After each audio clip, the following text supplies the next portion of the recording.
Han Li's Wuxia Chronicles. Chapter 2848, Uproar at the entrance of the 6th Southern District. 10 minutes have gone by already. Looking at his quantum watch, Yi Kuei smiled in delight. Mr. Wang should be taking action right about now. Yi Kuei did not doubt Wang Xuanming's strength in the slightest.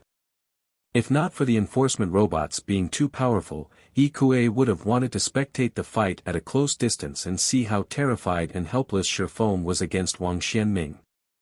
After all, a neutralizing grandmaster like Shifeng would be utterly incapable of resisting Wang Xuanming's strength.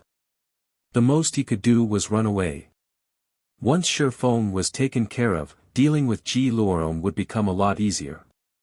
Just as Yi Kuei was entertaining such thoughts, a loud noise suddenly came from the residential area. Has he started taking action?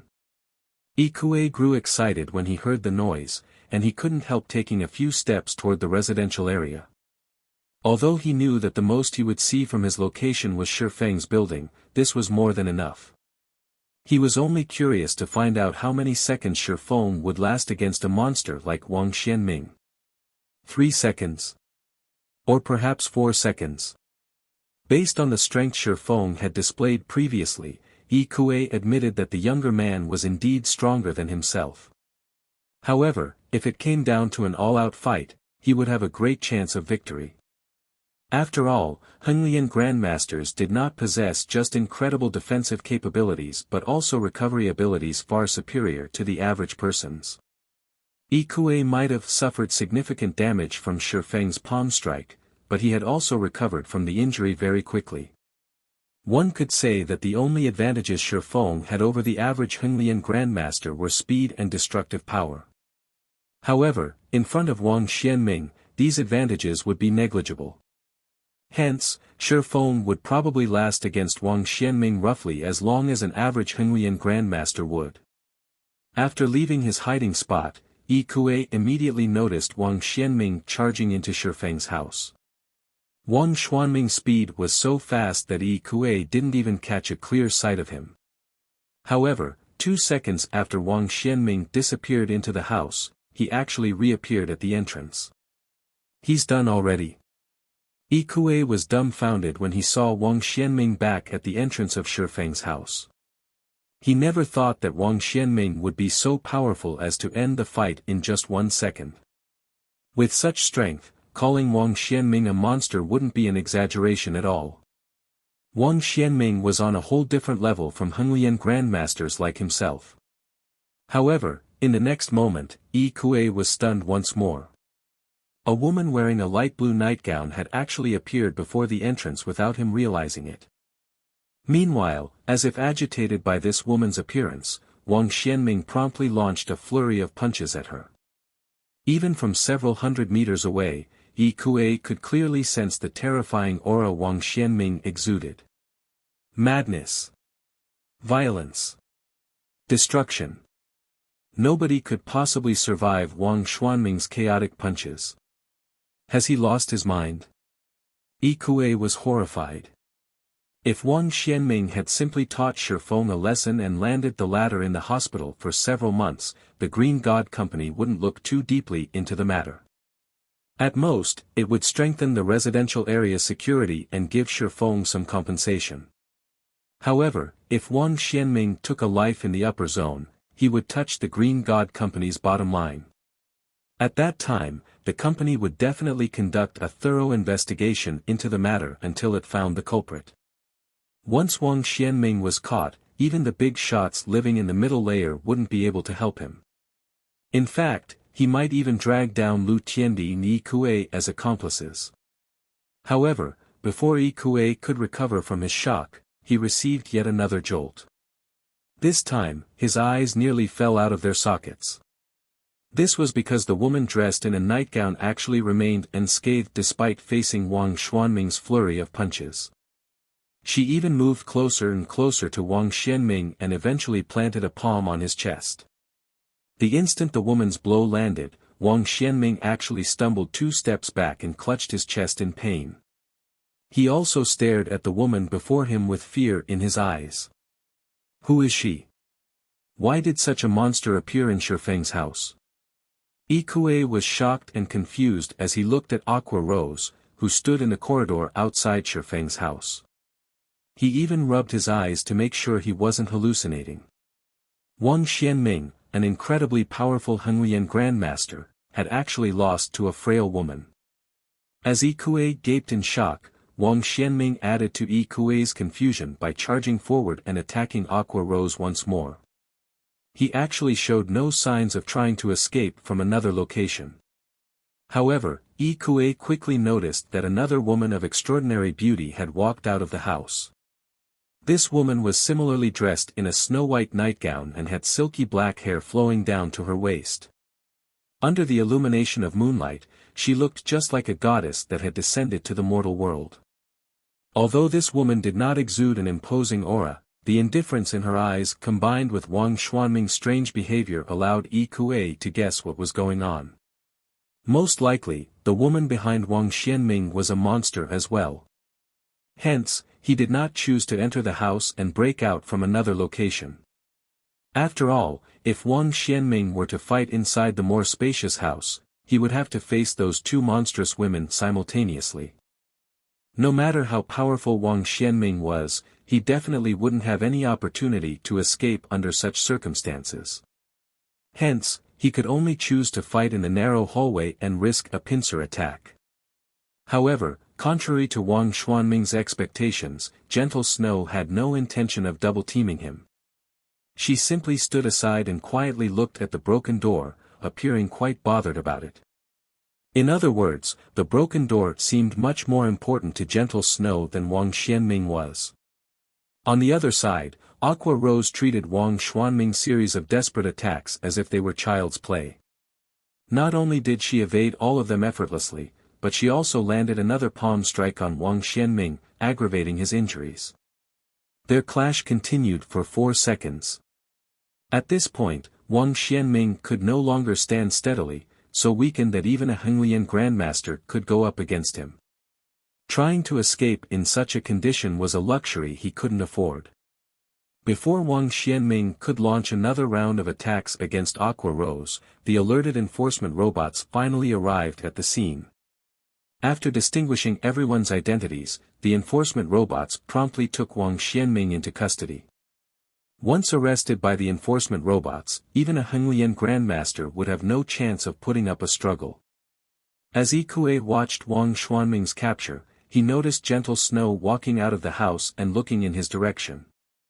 Fear seized Ikue's mind, and goosebumps rose all over his body. He instinctively turned around and fled immediately. She shouldn't have seen me. I was so far away, and I even had my aura concealed. Even if she's a monster, she shouldn't have discovered me. Ikue reassured himself this way as he fled. He repeatedly told himself that he was merely imagining things. Only after Ikue had left Yuantian City's upper zone did he finally calm down from receiving Gentle Snow's attention. That was too damn scary. How can such a monster exist in this world? Chills crawled down Ikue's back when he recalled Gentle Snow's indifferent gaze. I need to have the young master report this matter to the higher-ups immediately. Those monsters aren't things we can offend. Those two women simply aren't human. As Ikue was fleeing Yuantian City's upper zone, Xinyuan, the base layer's general manager, arrived at Shifeng's residential area together with several supervisors. Who's the fool who would actually dare assault someone in a residential area? Luo Hanbin frowned as he looked at the broken door before him. It had already been several years since a home assault had happened in Yuantian City's upper zone. The previous occasion had greatly angered the Green God Company. Although the victim had sustained only heavy injuries, not only had the offender gotten banished from the upper zone forever, but he was even imprisoned for 10 years once outside. Now that another occurrence had taken place, even if the Green God Company's executives didn't say anything, the managers of Yuantian City's upper zone definitely wouldn't spare the offender. However, when Luo Hanbin entered the house and saw Wang Xianming being held in place by two enforcement robots, his eyes nearly fell out of their sockets. Wang Xianming. A peerless genius of Haitian City's upper zone. Wang Xianming was a big shot who was only half a step away from becoming a mental strength master. Even a supervisor like Luo Hanbin had to act politely around him. Meanwhile, with Wang Xuanming's strength, he could rank within the top 3 of Haitian City's upper zone's base layer. The man even had a mental strength master as his teacher. With all these conditions, he was almost certain to become a permanent resident of the middle layer. Let alone Luo Hanbin, even Xinyuan was shocked. Originally, she had expected the offender to be an ignorant punk. She never imagined that the offender would be a peerless genius of Haitian City's upper zone. She also couldn't help wondering how Shifeng had apprehended Wang Xianming. With Wang Xuanming's skills, Xinyuan had only a slight edge over him. She couldn't guarantee she would win if they clashed. And if Wang Xianming focused solely on escaping, even she wouldn't be able to hold him down for 7 or 8 seconds. Looking at Shifeng sitting on the living room sofa, Xinyuan blurted out, "You sure know how to surprise people. The last time, you broke the mental paths record.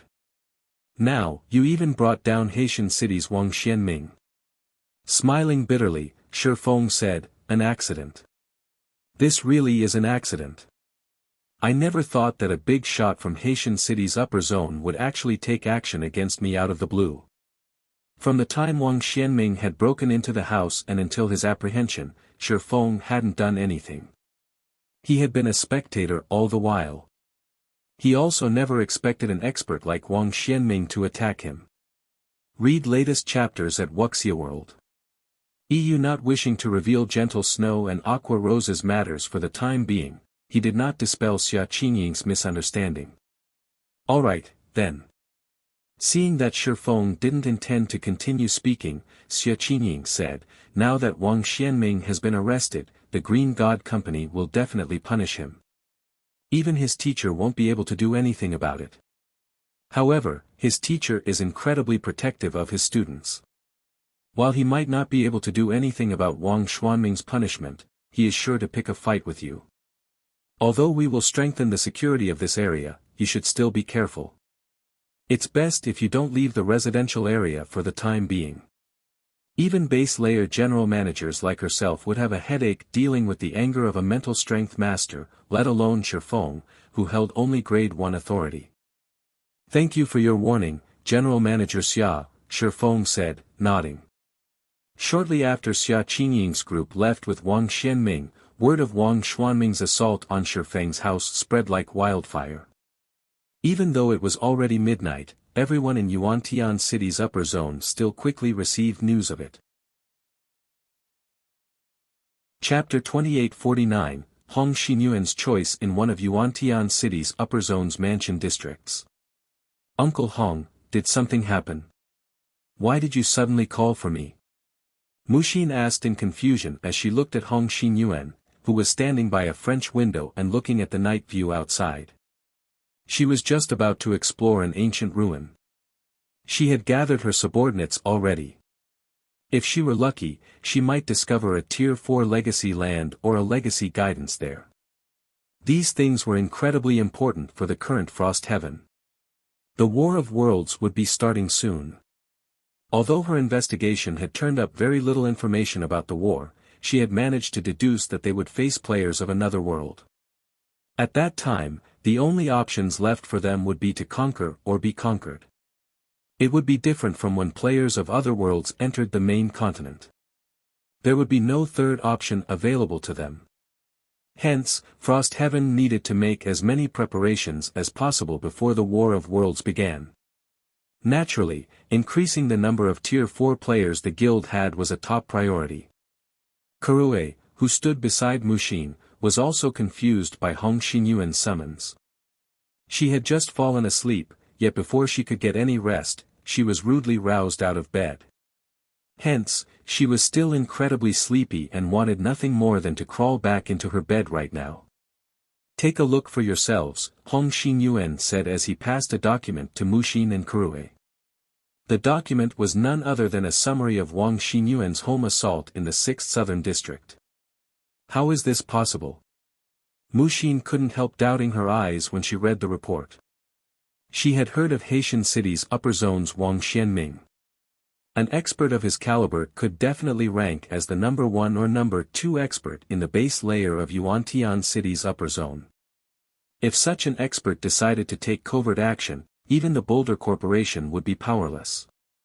All the corporation could do was have its members take shelter in its mansion temporarily. Nevertheless, Wang Xianming had not only failed in his attack on Shifeng but even gotten apprehended. How could anyone possibly believe this? He was actually that powerful. After reading the report, Kurue was now wide awake. Simultaneously, a hint of confusion had appeared in her eyes. Everything is as the report states. Looking at Muxin's surprised expression, Hong Xinyuan said, I have to admit that I indeed underestimated Shifeng. It seems that he has kept a lot more secrets than we thought. After pondering on the matter for a moment, Muxin asked, Uncle Hong, do you mean for us to deepen our relationship with Zero Wing? That's right. You already know what's coming in the future. When the war begins, even superpowers will have difficulty surviving. If we wish to survive, thoroughly solidifying our alliance with Zero Wing will undoubtedly be a good choice, Hong Xinyuan said, nodding.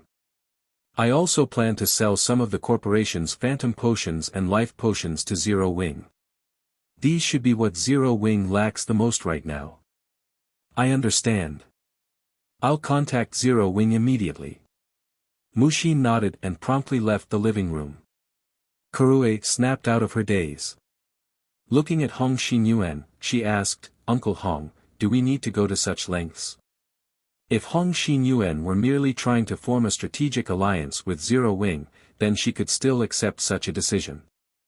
After all, the present strength and potential Zero Wing had displayed far exceeded those of the various superpowers. In fact, Zero Wing might even become an existence rivaling the 5 great super guilds. The only things the guild lacked now were time and talents. However, Hong Xinyuan's decision to sell some of the Boulder Corporation's phantom potions and life potions to Zero Wing greatly confused her. These items served as the foundation for the various corporations. Even the successors of major corporations could get their hands on only a limited number of them. You don't understand. Wang Xianming isn't someone who can be defeated so easily. The cards and secrets Shifeng has hidden are absolutely extraordinary. Shaking his head, Hong Xinyuan said, deepening our relationship with him now will be beneficial for both the corporation and you two sisters. In reality, apart from Shifeng's great potential, another reason behind Hong Xinyuan's decision to go to such lengths to befriend Shifeng was an astonishing piece of information Xinyuan had leaked to him. Shifeng wasn't the person who defeated Wang Xianming. Hong Xinyuan knew that Wang Xuanming's combat power was only slightly beneath Xinyuan's. Hence, defeating Wang Xianming was an incredibly challenging proposition. Needless to say, defeating him in just a few seconds would be even more difficult. Only the big shots living in the upper zone's middle layer could defeat Wang Xianming that fast. If the Boulder Corporation could befriend such big shots, it would bring much greater benefits to the corporation than simply silently developing its foundations on the base layer. At the same time, inside a mansion in the distant Haitian city's upper zone. Young master, what should we do? Ikue asked in a worried tone as he looked at Lu Tiendi, who had just exited his gaming cabin. Yuantian City's upper zone has already apprehended Mr. Wang.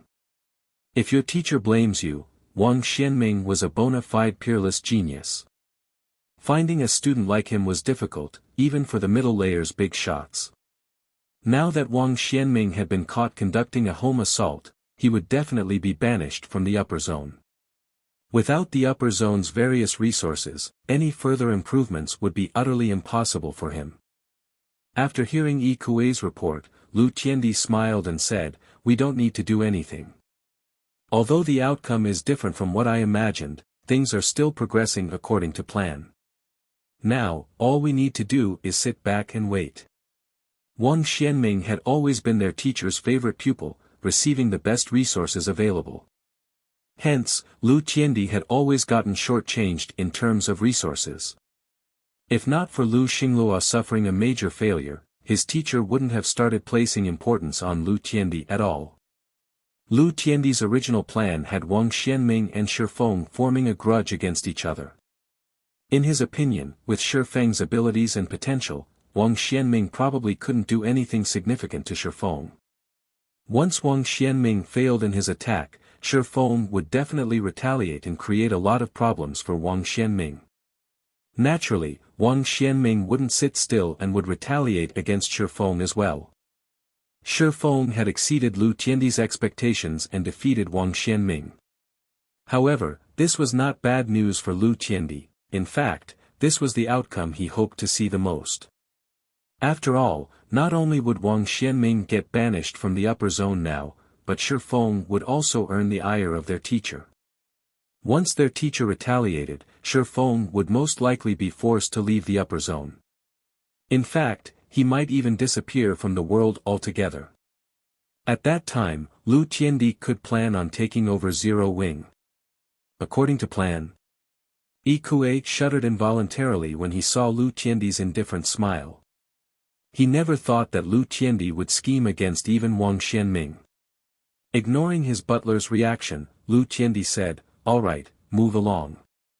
I still need you to take care of Ji Lorong's group in God's domain." "Yes, sir." Ikue responded in a hurry. Although he had long since known that those who stood in Lu Tiandi's way would never have a good ending, he still got frightened when he saw one of Lu Tiandi's schemes coming to fruition. Meanwhile, after Wang Xuanming's assault, Yuantian City's upper zone arranged for Shifeng's group to live in a better residential unit. Xia Qingying had an enforcement robot stationed near Shifeng's new house long-term to prevent a similar situation from occurring. As icing on the cake, the Green God Company gifted 10 phantom potions and 10 life potions to Shifeng as compensation. However, Shifeng did not feel happy at all in this situation. On the contrary, he even felt slightly pressured. Now that Wang Xianming is in custody, his teacher definitely won't spare me. Even with an enforcement robot guarding the house 24/7, it'll probably be difficult to stop the retaliation of a mental strength master. As Shifeng studied the information Xia Qingying supplied him, his head ached. Fu Jiuzhong, Wang Xuanming's teacher, was no ordinary individual. He was an expert that ranked at the top even in the middle layer and wielded incredible authority. He even had influence over several corporations operating in Yuantian City that rivaled the Boulder Corporation in scale. If Fu Jiuzhong began targeting Shifeng would most likely have difficulty acquiring resources from Yuantian City's base layer. Although it is still a little early, it seems I have no choice but to take on the Divine Dragon's trial. Even now, Shifeng still wasn't confident of completing Audiobook's trial. This was because a Tier 4 Divine Dragon was much stronger than an ordinary Tier 4 Dragon. Even Tier 5 existences were unlikely to be a match for a Tier 4 Divine Dragon. Originally, Shifeng had planned to challenge the trial only after further improving his mana body. Read latest chapters at Wuxia World. However, it seemed that he had no choice but to push his plans forward. It was of utmost importance that he completed the Divine Dragon's trial now. This was because only by completing Audiobook's trial would he become the Divine Dragon's true companion. If that happened, Zero Wing could thoroughly solidify its position on the Western Continent, and the Starlight Fortress could serve a much greater purpose. At that time, Zero Wing would be able to not only recruit talents from the Western Continent in large numbers but also acquire large amounts of 7 Luminaries crystals. After all, a Heaven Mode regional dungeon produced an astonishing amount of 7 Luminaries crystals. With the 7 Luminaries crystals he acquired, he would then be able to exchange for a bunch of phantom potions and life potions. Only by securing phantom potions and life potions in bulk could he achieve a breakthrough in his mental strength in the real world and his concentration in God's domain. After returning to his room, Shifeng promptly consumed a phantom potion and a life potion. He then lay in his fearless cabin and logged into the game. Chapter 2850, Divine Dragon's Trial. Zero Wing City. Zero Wing's residence. After Shifeng came online, the first thing he did was assign tasks to Liang Jing and Yulan, particularly the distribution of the Tier 3 mana set equipment he had produced. He had made more than 200 of these sets, and he tasked Yulan with secretly gathering a batch of Tier 3 experts who could equip them. Once these experts were geared with the Tier 3 mana set equipment, Zero Wing would gain an additional trump card. Although the modified Tier 3 mana set equipment wasn't as powerful as the original version, there was only a 15% decrease in the basic attributes it provided. A Tier 3 player equipped with the modified set could still go up against mythic monsters of the same level. In addition, Shifeng passed the Treasure of Fire to Melancholic Smile and had her procure as many mysterious flames as possible. They could offer the Seeds of Flame converted as an award for the candlelight trading firm's forgers and alchemists. By doing so, they could not only increase Candlelight's productivity but also attract more lifestyle players to join the firm. After all, a lifestyle player's promotion was largely influenced by their production success rates. When Melancholic Smile received the Treasure of Fire from Shifeng, she was shocked. Then, uncontrollable excitement welled up inside her. She had always had a passion for mysterious flames. However, incredibly powerful mysterious flames weren't easy to find. And even when the guild did find some, she didn't have the ability to make it her own. Thus, the mysterious flame she currently used was only a Tier 2 mysterious flame. No lifestyle player had managed to absorb either of the two Tier 3 mysterious flames sitting in the guild warehouse even now. However, the Purification Crown resolved the hurdle preventing lifestyle players from absorbing stronger mysterious flames and could even produce mysterious flames using various types of flames. Melancholic Smile could already envision the swarms of lifestyle players fighting to join the candlelight trading firm. At that time, be it the construction of the Crimson Dragon flying ships or another mobile fortress, Candlelight wouldn't have to worry about lacking talents and manpower. At the same time, with Gentle Snow and Aqua Rose's return, Zero Wing no longer lacked apex combatants to protect it. Hence, Shifeng tasked Fire Dance with secretly gathering information on the 7 treasures and collecting them directly, if possible. The 7 treasures were not only crucial for his quest, but their various supportive functions were simply heaven-defying, providing incredible help to both individuals and guilds. Previously, when players in God's domain were still low-leveled and weak, the likelihood of them encountering the 7 treasures was low. However, now that more and more Tier 4 players had begun appearing, the chances of players stumbling over the 7 treasures were much greater. Not to mention, the present Zero Wing was already far stronger than before. After its recent rapid development, Zero Wing now had more than 50,000 Tier 3 players under its command, a number that rivaled what the various superpowers had. In addition, the number of partners Zero Wing had continued to increase. Recently, Frostheaven had thoroughly solidified its alliance with Zero Wing, drastically increasing Zero Wing's influence on the eastern continent. At this point, Zero Wing could expand its territory already. Hence, his hunt for the 7 treasures was no longer an impossible task. Moreover, he had to get his hands on the 7 treasures to elevate Zero Wing's strength further. This was because only by gathering all of the 7 treasures could he fully utilize their power. In fact, the 7 treasures could even suppress the Endless Abyss. If Zero Wing could acquire this power, thoroughly making an enemy out of the 5 great super guilds wouldn't be a problem. It also wouldn't have to fear the invasion of other gods' domains. After Shifeng finished assigning tasks, he promptly teleported to the Starlight Fortress to take on the Divine Dragon's trial so that he could solidify Zero Wing's position on the western continent. At that time, even if the World Seal broke and the War of Worlds began, Zero Wing would have the ability to defend itself against the attacks of the foreign gods' domain's powers. Western Continent, Starlight Fortress. The summoning array at the top of the summoning tower lit up, and Shifeng appeared in the summoning hall a moment later. Standing atop the summoning tower, Shifeng had a full view of the Starlight Fortress's situation. At present, the Starlight Fortress was no longer the same as before. Not only had the number of players visiting the fortress increased massively, but even the weakest among them was at Tier 3. There were even quite a number of Tier 4 experts roaming the streets. After briefly scanning the fortress, Shifeng discovered at least 10 Tier 4 players, nearly outnumbering what Zero Wing City had.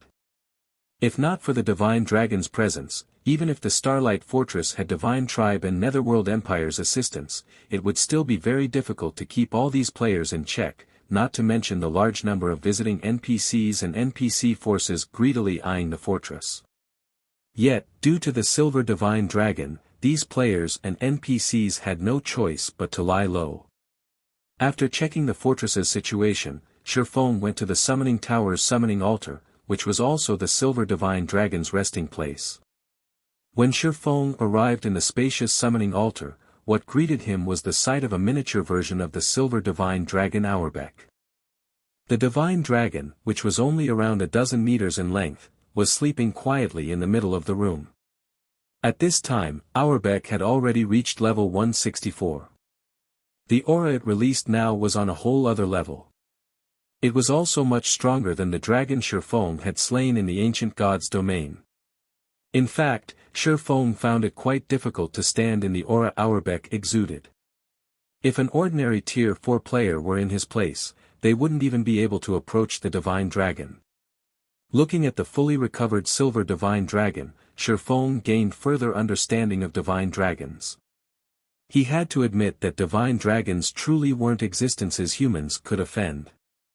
Despite Auerbeck being only at the Tier 4 mythic rank, it was still strong enough to defeat ordinary Tier 5 existences. As for Tier 4 existences, they were nothing but ants in front of a Tier 4 Divine Dragon. Little human, you've come. Auerbeck woke up upon sensing Shifeng's arrival. Looking at Shifeng with its golden eyes, it said in satisfaction, "It seems you have made your preparations to challenge the trial." "Yes, esteemed Divine Dragon," Shifeng agreed, nodding. Both his mana body and concentration standards had already reached a bottleneck, and it was unlikely he could make a breakthrough within a short time. If he wished to elevate his strength further, the only way to do so would be by obtaining a legendary weapon or equipment. However, this evidently wasn't a feasible plan, as every legendary weapon and equipment required a lot of time and manpower to acquire. "Good. Since you're confident in taking on the trial, I will let you challenge it as per our previous agreement.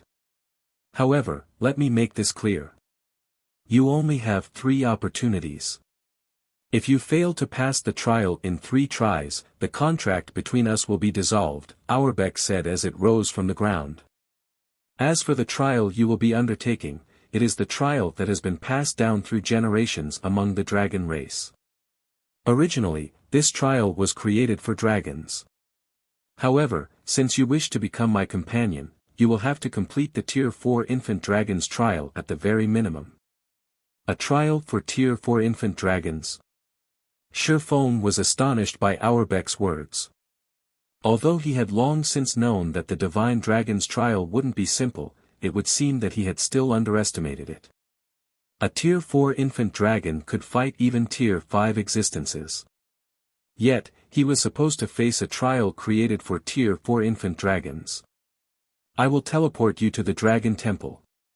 Remember, you will not be able to use external tools there. You must rely on your own strength to conquer the trial. If you die within the trial, you will be teleported back here automatically."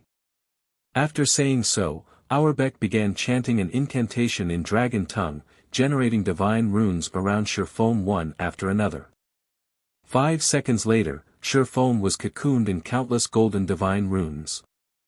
He then transformed into a streak of light and disappeared from the summoning altar, leaving Auerbeck by itself in the spacious room once more.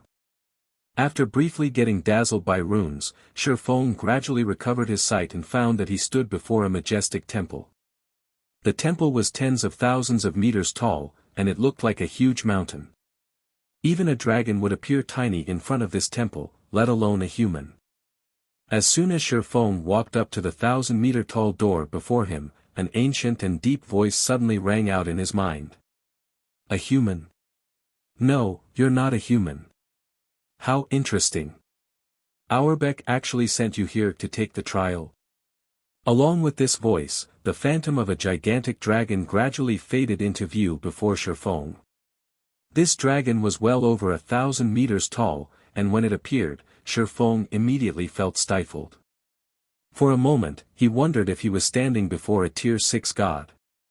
It seems that little fellow has a really favorable opinion of you to actually let you take the trial, the dragon said as it looked at Shifeng. Smiling, it continued, very well. I will abide by the old contract since Audiobook has sent you here. You should prepare yourself. You might not be able to pass this trial, but if you do your best, you will still receive great benefits, so make sure to cherish this opportunity. After the dragon finished speaking, Shifeng found that the view in front of him had changed completely. Now, what was before him wasn't a massive temple but a broken bridge covered in grey mist. Meanwhile, he was currently standing on this broken bridge, and he could vaguely make out land in the distance. The instant the grey mist enveloped him, Shifeng was stupefied. Eternal energy. No. Read latest chapters at Wuxia World. EU to be precise, it's eternal energy condensed into a mist form. The moment the grey mist enveloped Shifeng, his mind felt refreshed like never before. Numerous ideas constantly emerged from the depths of his brain, and he could also view the operating principles of the mana surrounding him with unprecedented clarity. Before Shifeng could recover from his shock, the dragon's deep voice echoed in his mind once more. Repair the broken bridge using mana. So long as you repair 1/3 of the bridge, you will pass the trial. Your time limit is 3 days. However, for every 300 meters you progress, the time limit will get extended by an additional day. If you fail to repair 1/3 of the bridge when your time runs out, you will have failed the trial. When the dragon finished speaking, Shifeng heard rocks breaking off somewhere nearby. Turning toward the sound source, he found that the bridge's broken end was continuously crumbling. At this rate of collapse, let alone 3 days, the remaining portion of the broken bridge would disappear completely in just a few hours. And once the bridge disappeared, he would plunge into the endless darkness below. Chapter 2851, Mana Reconstruction. What an amazing bridge. When Shifeng spread his senses across the broken bridge, he was astounded. This was because this bridge was actually made entirely of mana that had solidified. Although this mana was solid, it was akin to sand. He could walk on this bridge without it collapsing like a sandcastle only because of special mana constructs holding the grains of sand together. After thinking up to this point, Shifeng promptly extended his mana domain to take control of these mana constructs and prevent the bridge from collapsing any further. However, the instant he did so, he was stunned. Manipulating solidified mana, is this taxing? Shifeng had plenty of experience manipulating mana that had condensed into a mist or liquid. In fact, he could control liquid mana as if it were his own arms. Yet, when he tried manipulating only a small bit of solid mana, he felt as if he was trying to move arms that had been injected with lead. Not only was the process incredibly strenuous, but even the slightest distraction meant immediately losing control of the mana. Meanwhile, the difficulty of maintaining the entire bridge's integrity was akin to holding up a weight of tens of tons. Not to mention, he also had to have this solid mana move according to his will to reconstruct the collapsed portion of the bridge. Looking at the continuously collapsing bridge, Shifeng finally understood just how difficult this trial was. Let alone reconstructing the bridge, just keeping the bridge from collapsing any further was already a monumental task. As Shifeng racked his brain over how to prevent the bridge from collapsing, the phantom of a gigantic dragon was quietly observing him in a distant cloud of mist. His grasp on mana is too immature. Let alone 3 days, he won't last even 3 hours at this rate. After taking a look at Shifeng's understanding and control over mana, the dragon shook its head and wings, disappearing silently from the mist. Time passed quickly. Now, less than half of the broken bridge, which was originally over 20 meters long, remained. Moreover, the bridge's rate of collapse was even accelerating as it grew shorter. This won't do. At this rate, the entire bridge will be gone in less than half an hour. I need to think of a way to stabilize a small portion of the bridge first. Shifeng had a headache as he looked at the collapsing bridge. He gave up on manipulating the entire bridge and chose to secure only a 2-meter length of the bridge. This was also the maximum amount of solid mana he could currently manipulate. Any more and the solid mana would challenge his control. Everything progressed just as Shifeng expected. In less than 20 minutes, the portion of the bridge he had given up on collapsed completely, and only the 2-meter stretch under his feet remained relatively stable. Even so, this small portion was still disintegrating gradually. How strange. Shifeng stared in confusion at the drastically slower collapse. The mana constructs that had been keeping the bridge together before clearly had their mana supply cut off and operations stopped after I arrived. However, the bridge's initial rate of collapse was much slower than when I started controlling it. The rate of collapse accelerated afterward.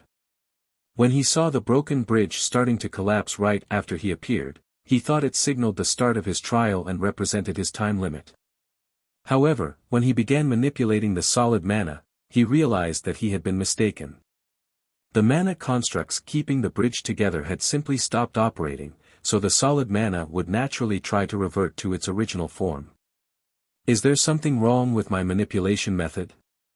Shifeng couldn't help entertaining such a question. However, he promptly shook his head and denied this thought. No, I was simply manipulating the solid mana according to the original mana constructs. There shouldn't be a problem with my manipulation method. Otherwise, the entire bridge would have collapsed instantly instead of breaking apart bit by bit. A mana construct was similar to a magic array. If one did not use the appropriate method to manipulate a magic array, it would not activate. This was also the case for mana constructs, except mana constructs were much more fragile than magic arrays, crumbling if manipulated incorrectly. Due to his understanding of mana constructs, Shifeng had to wonder what exactly he had done wrong in preventing the bridge's collapse. Due to the eternal energy surrounding him, Shifeng's mind was operating with unprecedented clarity and activity. Numerous ideas came to mind, and he considered the issue from various perspectives.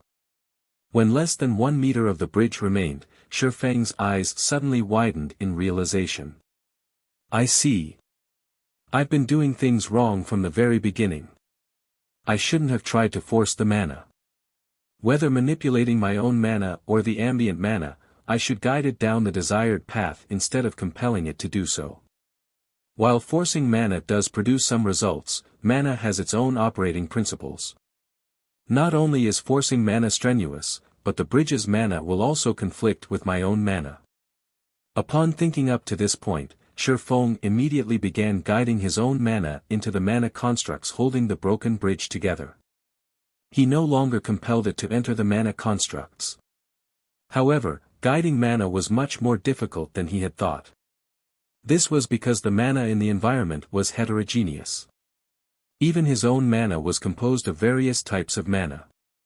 Needless to say, trying to guide all these diverse types of mana to do the same thing was an impossible task. This meant that he had to refine and separate the different elements of mana in his body and have them do different things. Originally, accomplishing such a refinement would require a lot of time. After all, the disparate elements of mana in his body were all intermixed. Just separating them would already drive countless expert players to despair. To put this task into perspective, one could imagine a player's mana body as a box filled with millions of marbles of different colors, and these marbles represented mana of different elements. If players wanted to use a specific type of mana within their bodies, they would have to sort through all of these marbles and take out the ones they wanted to use. Doing so would be incredibly difficult and time-consuming. Not to mention, a mana body was much more complex than a box of marbles, which would further add to the difficulty. Fortunately for Shifeng, he had acquired a Saint's Legacy. Although the Ice World Saint's Legacy focused more on the ice element, the legacy had provided an introduction to the other elements. Thank goodness that Saint Legacy mentioned the various elements of mana. Otherwise, I likely wouldn't have any hope of completing the trial this time. Shifeng couldn't help smiling bitterly as he sensed the jumbled mana flowing within his body. Previously, when he made use of mana, he did not bother segregating it at all. He simply used it as it was and didn't find any problem with it. Now, however, he realized that his past actions had thoroughly mixed up the various types of mana in his body and made them even more difficult to separate. Separating the various types of mana in his body without knowing their basic properties would be akin to sorting a box of colorful marbles while colorblind. That would be mission impossible. Immediately, Shifeng began classifying his mana based on the Ice World Saint's introduction on the various elements. Fire-type mana was violent, scorching hot, and extremely difficult to control. Ice-type mana was quiet, cold, and hardly moved. Wind-type mana was free, refreshing, and spirited. Different elements of mana had their own habits and operating principles. If it were in the past, Shifeng would have found it impossible to distinguish them in detail. However, Shifeng was currently a half-step Grandmaster Magician. While distinguishing between the various types of mana remained difficult, it wasn't impossible. One trick he thought of to facilitate this process was constructing a single attributed elemental magic array for each of the various elements. This magic array would act as a filter and capture only the specific element of mana it was made to capture. The other elements would pass through the magic array unimpeded. This way, whenever he wished to call upon a particular element, he could immediately use the corresponding elemental magic array to gather the mana he needed. Originally, constructing these elemental magic arrays within one's mana body was a very delicate task. Even a half-step Grandmaster Magician like Shifeng would need 1 or 2 days to construct all of the necessary elemental magic arrays. However, thanks to the eternal energy surrounding him, Shifeng spent only 15 minutes constructing all the necessary magic arrays. Immediately, the various elements of mana in Shifeng's mana body gathered at specific locations, no longer one big heterogeneous mess. Amazing! So, this is the effect of segregating mana. When Shifeng scanned the mana in his body, he found that not only had its purity undergone a qualitative transformation, but his mana body also resonated far more powerfully with the environment. In fact, he also had a much easier time manipulating the magic array responsible for controlling his mana body. Now, he could even operate his mana body with a threefold manipulation method. So, this is why I couldn't cross the 110% threshold despite my concentration having reached the Tier 4 peak standard. Looking at the system notification that had appeared before him, Shifeng grew ecstatic. Just a moment ago, his mana body's completion rate had hit the legendary threshold. Read latest chapters at Wuxia World. His mana body had reached a 120% completion rate. Meanwhile, the instant his mana body reached the 120% threshold, Shifeng sensed his physique improving significantly and his perception of his surroundings rising to a whole other level. Most importantly, his mana was not only much denser than before, but its quantity had also doubled. Now that I'm done segregating my mana, it's about time I started taking on the trial. Shifeng shifted his gaze toward the half-meter-long bridge underfoot. Chapter 2852, Breakthrough, Tier 5 Concentration. Even without Shifeng deliberately maintaining the bridge, the aura he radiated was now enough to slow the bridge's collapse drastically. A 120% completion rate mana body truly is amazing. No wonder people thought players could contend against a dragon of the same tier once a player's mana body reached 120% completion. Shifeng was astonished as he studied the stabilized bridge underfoot. Despite not making a conscious effort to control his mana body, he exerted a powerful stabilizing effect on his surroundings. With how powerful his current mana body was, he couldn't even begin to imagine how powerful his mana domain had become. Fighting a dragon of the same tier and level aside, he could now contend against a half-step demon king of the same level, at the very least. Afterward, Shifeng began injecting his segregated mana into the broken bridge. Once he did so, the broken bridge seemed renewed. The bridge's gradual collapse instantly halted, and its toughness had clearly risen to a whole new level as well. At this time, the bridge could probably receive Tier 4 attacks without sustaining any damage. Amazing! Sure enough, this is the true way to use mana. In the past, whenever he activated a skill or spell, he would make use of every type of mana available in his body to manipulate the ambient mana around him. Achieving a 10% efficiency by doing so would already be fortunate. This was because most skills and spells utilized only a specific element of mana to activate. To manipulate only a specific type of mana in the environment, using the corresponding element of mana to do so would yield the best results. Using other elements would still allow one to exert a certain degree of control, however, the efficiency would be incredibly poor. A backlash might even occur. Now that Shifeng had perfectly matched his mana with the ambient mana, he could use the ambient mana's power at 100% efficiency. One could easily imagine how much of a boost to his combat power this change would bring. After thoroughly stabilizing the broken bridge, Shifeng shifted his attention to the mana constructs keeping the bridge together. Keeping the bridge's mana constructs stable and operational could be considered the bottom line for this trial. If he wished to pass the trial, he would need to reconstruct the bridge. Otherwise, all he could do was stand still and stare idly at the distant land until his time ran out. This is. After carefully inspecting the bridge, Shifeng was surprised. Previously, he had focused entirely on stabilizing the bridge, so he hadn't spent much time observing the bridge itself.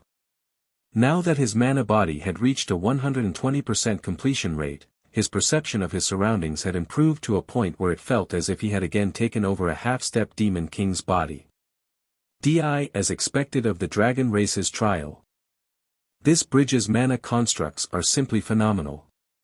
Shifeng sighed in awe as he observed the broken bridge's structure. This bridge has made use of practically every property and operating principle of the various elements of mana. Without a considerable understanding of these aspects, it would be impossible to create such mana constructs. In God's domain, it was already a heaven-defying task for players to gain a deep understanding of the operating principles of the various types of mana.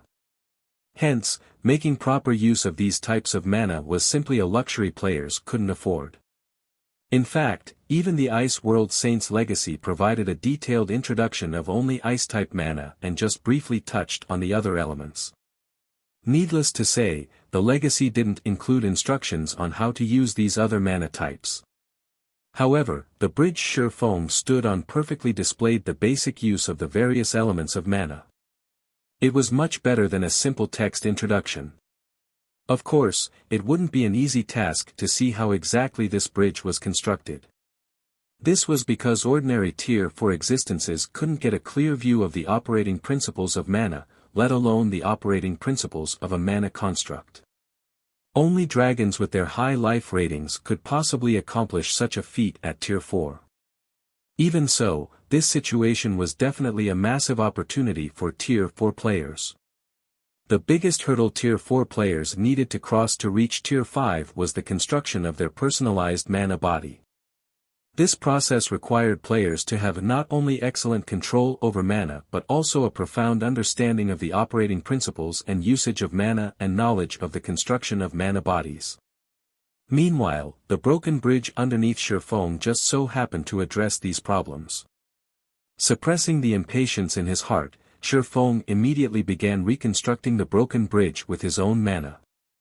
Following this, time passed quickly.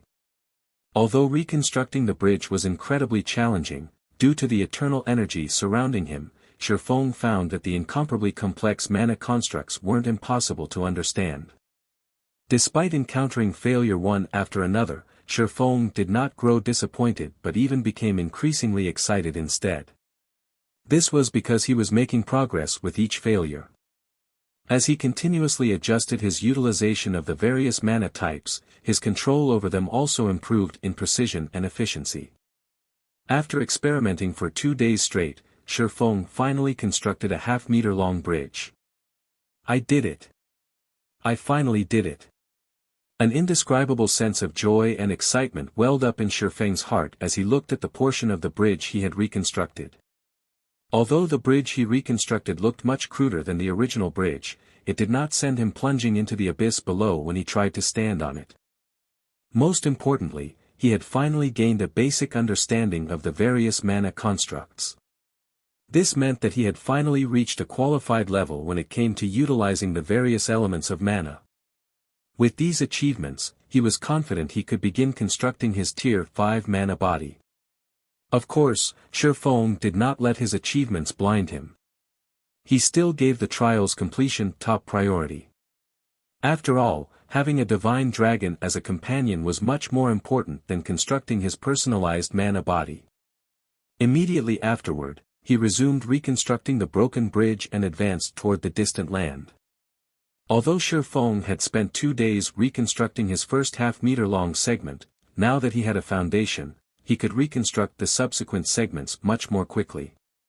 Moreover, he also improved his precision with every segment he reconstructed, which, in turn, made his reconstructions look increasingly refined. After working for nearly a day, Shifeng finally reached the 500-meter mark, his achievement extending his time limit by 1 day. The distance from the starting point to the distant land is roughly 20 kilometers. So, I'll need to extend the bridge by 7 kilometers or so to pass the trial. If I can complete 500 meters per day, I should finish this trial within half a month. After Shifeng made some rough mental calculations, anticipation filled him. Although he would be spending much more time in this trial than he initially expected, the harvest he would gain was very much worth the time spent. After resting for a moment, Shifeng promptly resumed his job as a construction worker. Meanwhile, after another 8 days had gone by while Shifeng was reconstructing the broken bridge, a loud tearing sound suddenly appeared in a secret land in the eastern continent. A spatial channel several kilometers tall and 20 kilometers wide was sealed in this secret land. The moment the loud tearing noise sounded, the divine runes sealing this spatial channel shattered and faded out of existence. It is still starting in the end. An illusory figure appeared before the spatial channel. After looking at the spatial channel with a complicated gaze, this figure then disappeared without a trace. At the same time as this illusory figure disappeared, nearly 20 figures emerged from this gigantic spatial channel. Every one of these figures exuded powerful and ancient auras highly incompatible with the surrounding space. Ha ha ha. It's finally open. Our guild was even the first to discover it. So, this is an alternate god's domain. Why is the ambient mana here so thin? Although the mana density is somewhat low here, it is still another god's domain. Hurry up and notify the guild leader and the others. Tell them that the seal has been lifted and that the world passage is open. Have them make the necessary preparations. I'll go ahead with a team to understand the situation of this god's domain. We must claim this world for ourselves ahead of the other guilds," said the middle-aged man standing at the head of the team. At the middle-aged man's words, the team immediately split into 2 groups. 3 players returned to the world passage, while the remaining 15 players charged straight toward the secret land's exit. As these foreign invaders were taking action, Shifeng was struggling inside the distant special space. I didn't think that reconstructing the bridge would place such a huge burden on the brain. It's already been 8 days, yet I haven't even reached the 3,400-meter mark. I've also exhausted more than half of my concentration already. Shifeng smiled bitterly as he looked at the distant land. Read latest chapters at Wuxia World. EU. At this time, he more or less understood why the giant dragon had such low hopes for him. Originally, he thought that he could progress 500 meters a day.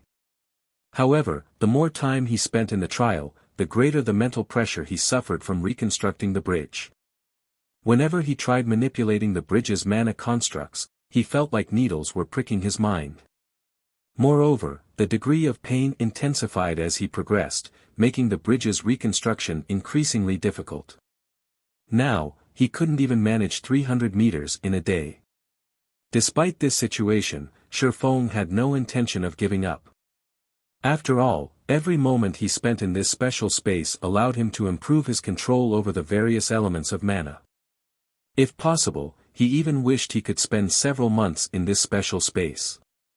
However, this obviously wasn't allowed, as proven by the increasingly powerful mental pressure he suffered.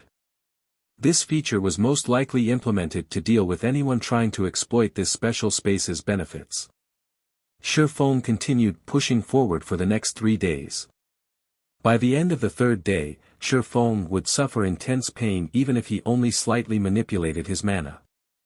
After the 4th day, Shifeng's complexion had not only become deathly pale, but even his consciousness was beginning to blur. Meanwhile, as his consciousness grew increasingly hazy, he gradually understood that his time in the trial was coming to an end. This wasn't just because he was running out of time but also because he would thoroughly exhaust his concentration and collapse after a few more attempts. The next moment, after Shifeng completed another 1-meter-long segment and was about to lose consciousness, the system's crisp and indifferent voice suddenly entered his ears. "System, congratulations. Your concentration has reached the Tier 5 standard. It is also detected that your mana body has reached the 120% completion rate. You have one opportunity to receive a world blessing and reconstruct your sea of consciousness. Do you wish to activate the world blessing now? Opportunity will be rejected by default if you do not respond in 3 minutes. Chapter 2853, Upgraded Soul Reconstruct My Sea of Consciousness. Shifeng was shocked and confused as he looked at the system notification. The concept of reconstructing one's sea of consciousness wasn't foreign to him.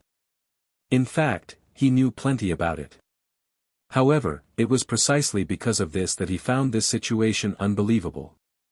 The sea of consciousness, to put it simply, referred to a player's soul.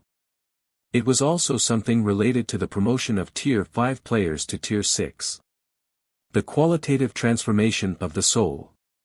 Any player who wished to get promoted to Tier 6 needed to have not only a powerful body but also a powerful soul. Only when both requirements were met could players get promoted to Tier 6. Of the two conditions, the requirement of a sufficiently powerful soul was more difficult to fulfill. This was because the soul was an illusory object. The only thing players could do to upgrade their soul was continuously raise their concentration standard. By doing so, their soul would automatically grow stronger over time. However, this form of improvement was incredibly slow.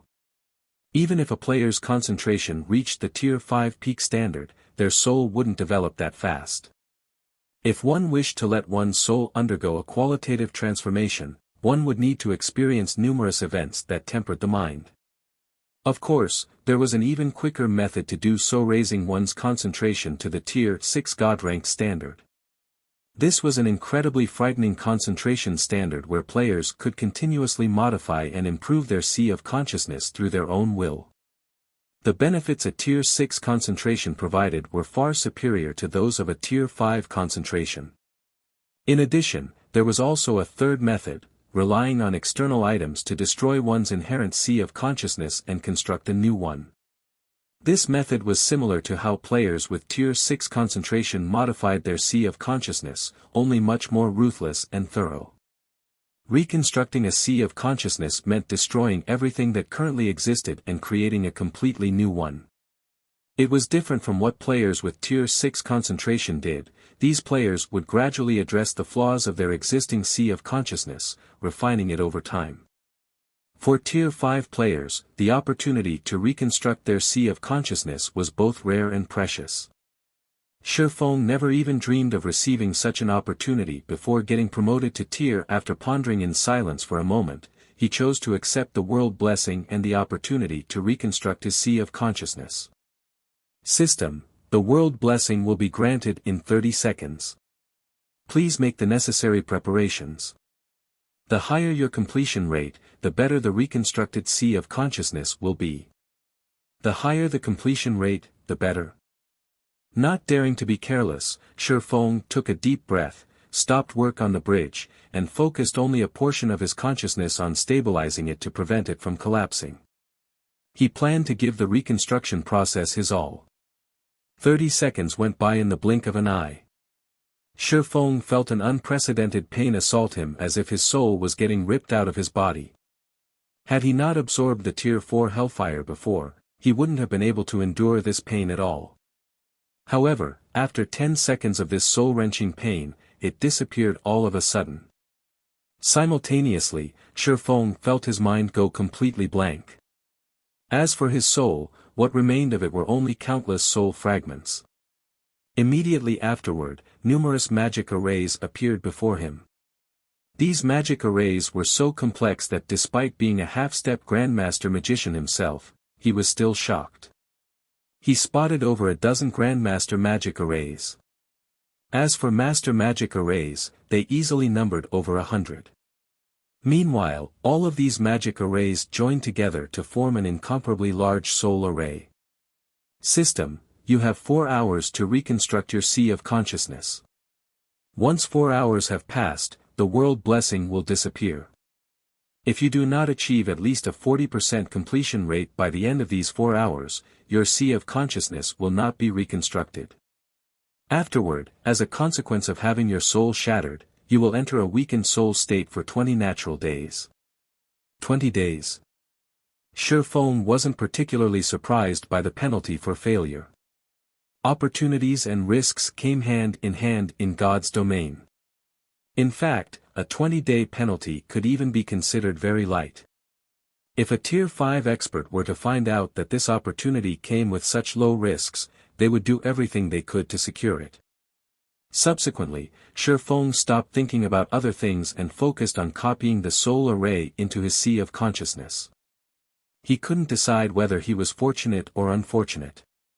The fortunate part of this situation was that he had accepted the world blessing while in this special space full of eternal energy. He would have a much easier time drawing the soul array in this environment. The unfortunate part was that, along with the destruction of his soul, he had lost the ability to stabilize the broken bridge. In other words, he didn't have 4 hours to complete the soul array at all.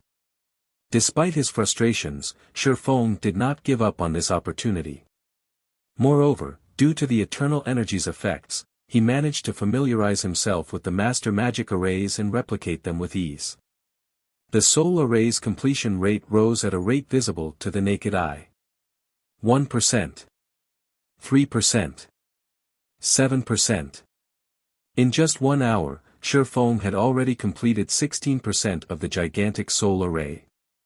At this rate, he could definitely reach the required 40% within 4 hours. Even if copying the Grandmaster magic arrays later would slow down his progress, reaching 40% shouldn't be difficult.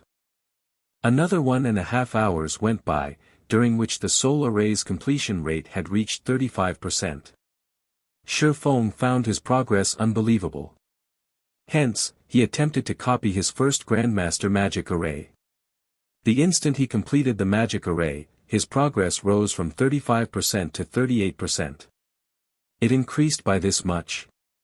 Shifeng looked at his progress bar in surprise. Completing a master magic array didn't even increase his progress by 0.5%. Now, completing just one Grandmaster magic array had raised his progress by 3%. Meanwhile, under the eternal energy's effects, his speed in copying the Grandmaster magic array wasn't much slower than when he worked on the master magic arrays. Without my support, the bridge can last 3 hours at most. I only have about 20 minutes left now, so I can only attempt one more Grandmaster magic array. Although Shifeng guessed that the broken bridge would remain stable for 3 hours without his support, that was only an estimate. As a precaution, he decided to conclude his attempt after copying one more Grandmaster magic array. The soul array was massive. However, the crucial parts of the soul array were still the dozen or so Grandmaster magic arrays, particularly the 6 serving as the soul array's core. Originally, Shifeng had thought to complete more master magic arrays to allow the core magic arrays to exhibit greater functionality. Unfortunately, he clearly did not have time for that. Now, he could only grit his teeth and draw the second core magic array. Time passed quickly. 10 minutes later, Shifeng finished drawing the second core magic array. The soul array's completion rate jumped from 38% to 41%, reaching the system's requirement. Upon seeing this, Shifeng chose to complete the reconstruction. System, magic array completion rate at 41%. You have met the basic requirement for reconstruction. Your sea of consciousness will be reconstructed according to the constructed magic array. Do you wish to begin the reconstruction? Reconstruct. Shifeng promptly chose to go through with the reconstruction. Although he had more than an hour remaining before the world blessing disappeared, if he died midway, his reconstruction attempt would become forfeit as well. The next moment, after he approved the reconstruction, the soul array drawn in his sea of consciousness began operating. Although the soul array was still incomplete, just like the system stated, it was functional. As his sea of consciousness's reconstruction began, Shifeng experienced an unprecedented mental clarity. His mind became much more active, and his reaction speed also improved significantly. After 20 seconds into the reconstruction, he discovered that his previously blurry sea of consciousness had become much more tangible. The change was akin to mist condensing into water. The change might not seem significant, but the density of his sea of consciousness had undergone a qualitative transformation. Although his sea of consciousness was still in an illusory state, Shifeng could tell that his thinking speed had more than tripled. So long as he focused his mind, he could observe the world around him in a decelerated state. Amazing! Shifeng was astonished as he inspected his newly reconstructed sea of consciousness. No wonder so many Tier 5 experts in the past had been so crazy about reconstructing their sea of consciousness. With my current sea of consciousness, even though my concentration is only at the Tier 5 basic standard, the rate of my soul's improvement is probably faster than someone with Tier 5 peak concentration. His concentration remained at the Tier 5 basic standard. However, his soul's strengthening rate was superior to even that of experts with Tier 5 peak concentration. The next moment, when Shifeng opened his eyes again, his surroundings looked completely different from before. The range of his mental perception had increased from 100 yards to 500 yards, and his 5 senses had also undergone a qualitative transformation. Similarly, his body felt more flexible and sharper than ever before. At this time, even though he wasn't actively manipulating his mana, the 2-meter-long bridge under him actually remained nearly stable. Moreover, his concentration was no longer depleted. Instead, it was brimming like never before. It seems I shouldn't have any problems completing the trial now. Shifeng smiled subconsciously as he looked at the relatively stable bridge. Previously, he had to make an effort to ensure that the bridge did not collapse. Doing so had taken up a lot of his focus. Now, he no longer needed to split his attention between the reconstruction and maintaining the bridge's integrity. He only needed to concentrate on reconstructing the broken bridge. This would reduce his mental stress by a large margin.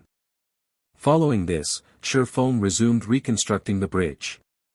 He had a much easier time than before, which allowed him to progress at a flying pace. After just 3 more days, his progress finally reached the 1/3 mark of the entire bridge. However, Shifeng had no intention of stopping here. After all, the eternal energy in this place was simply wonderful. By staying here, he could not only further his understanding of the various mana types but also familiarize himself with his new sea of consciousness and verify the theories he thought up for his new mana body. Hence, he did not rush to exit the trial, continuing to advance and reconstruct the broken bridge. As Shifeng got closer to the distant land, he found that he also had to improve the quality of the supports he constructed. Otherwise, the bridge wouldn't be able to withstand the corrosion of the abyss below. Read latest chapters at Wuxia World. EU. After working for another 4 days and arriving at the halfway mark, he could no longer advance any further. However, his failure to progress wasn't because he had exhausted his concentration but because the supports he constructed could no longer withstand the abyss's corrosion. Short of a qualitative transformation, they wouldn't be able to hold up the bridge at all. It seems this is as far as I can go. Shifeng couldn't help feeling a little disappointed as he looked at the distant land. At this time, it looked much clearer than before. From what he could sense, he should be able to receive massive benefits in that land. However, with his current standards, it was evidently impossible to construct a bridge of a much higher quality. Shifeng immediately chose to leave this special space. Chapter 2854, Upgrading the Abyssal Blade inside the Ancient Dragon Temple. How surprising, the Dragon Phantom exclaimed in astonishment when Shifeng suddenly appeared before it. Despite having the body of a human, you actually managed to clear a trial made for the dragon race. Moreover, you managed to reach the halfway point. This is a rare achievement, even among the dragon race. A rare achievement? Shifeng was surprised by the dragon's words. The dragon race was an apex race. The perception of dragons was definitely far superior to his own. Not to mention, there were even divine dragons among the dragon race. For divine dragons, let alone reaching the halfway point, even completing the entire bridge and reaching the distant land shouldn't be strange. After all, the life rating they possessed far exceeded that of humans. That's right. This is a rare achievement, the Dragon Phantom said, nodding. In the dragon race's long history, only 5 have managed to reach the halfway point while still at Tier 4. Every one of them is a genius of the dragon race with an excellent bloodline. Hence, I find it truly incredible that you accomplished the same feat with just the body of a human. Shifeng was surprised once more. He never thought that even among the dragon race, only 5 dragons had reached the halfway point while still at Tier 4. Reaching the halfway point was indeed a challenging task. Not only would one need to have a sufficiently powerful soul, but one would also need to utilize the various elements of mana to their very limits. However, having a powerful soul was a given for dragons. As for utilizing the various elements' basic properties, this was also as easy as drinking water for dragons. Otherwise, there was no way dragons could be so powerful. Normally, dragons that can reach the halfway point are already adults. I can now see why Audiobook decided to let you undertake the trial, the Dragon Phantom said, its eyes filled with praise as it looked at Shifeng. Now, according to the ancient contract, you may take one of the 3 treasure chests stored within the treasury. As soon as the Dragon Phantom finished speaking, 3 massive treasure chests appeared before Shifeng. The instant these treasure chests appeared, the mana within the Dragon Temple immediately thickened. In fact, a faint hint of divine might now wafted into the temple. As expected of the dragon race's reward. I doubt I can get such loot even from killing a Tier 6 god. Shifeng was filled with an indescribable sense of shock as he inspected the 3 treasure chests before him. The trial rewards this time were simply mind-blowing. If taken to the outside world, any one of these 3 treasure chests could drive the entire god's domain wild. The first chest, named the Blackstone Treasure Chest, gave players 1 fragmented legendary weapon and 2 pieces of fragmented legendary equipment that suited them. The second chest, named the Red Crystal Treasure Chest, contained 4 items, either Tier 5 skill books or Tier 5 legacy guidances suitable for the player. The third chest, named the Purple Jade Treasure Chest, rewarded players with 10 to 12 god crystals. The Blackstone Treasure Chest aside, both the Red Crystal Treasure Chest and Purple Jade Treasure Chest provided things Shifeng greatly desired. At this time, he only needed to create a personalized mana body to get promoted to Tier 5. Hence, Tier 5 skill books were of great importance to him. If he relied only on legacy skill points, he would be able to acquire only 2 Tier 5 skills at best. God crystals were equally important to him. This was because god crystals were needed to upgrade many of the weapons and equipment he possessed, and upgrading these items would provide a tremendous boost to his combat power. Pick 1. The Dragon Phantom smiled faintly when it saw the gleam in Shifeng's eyes.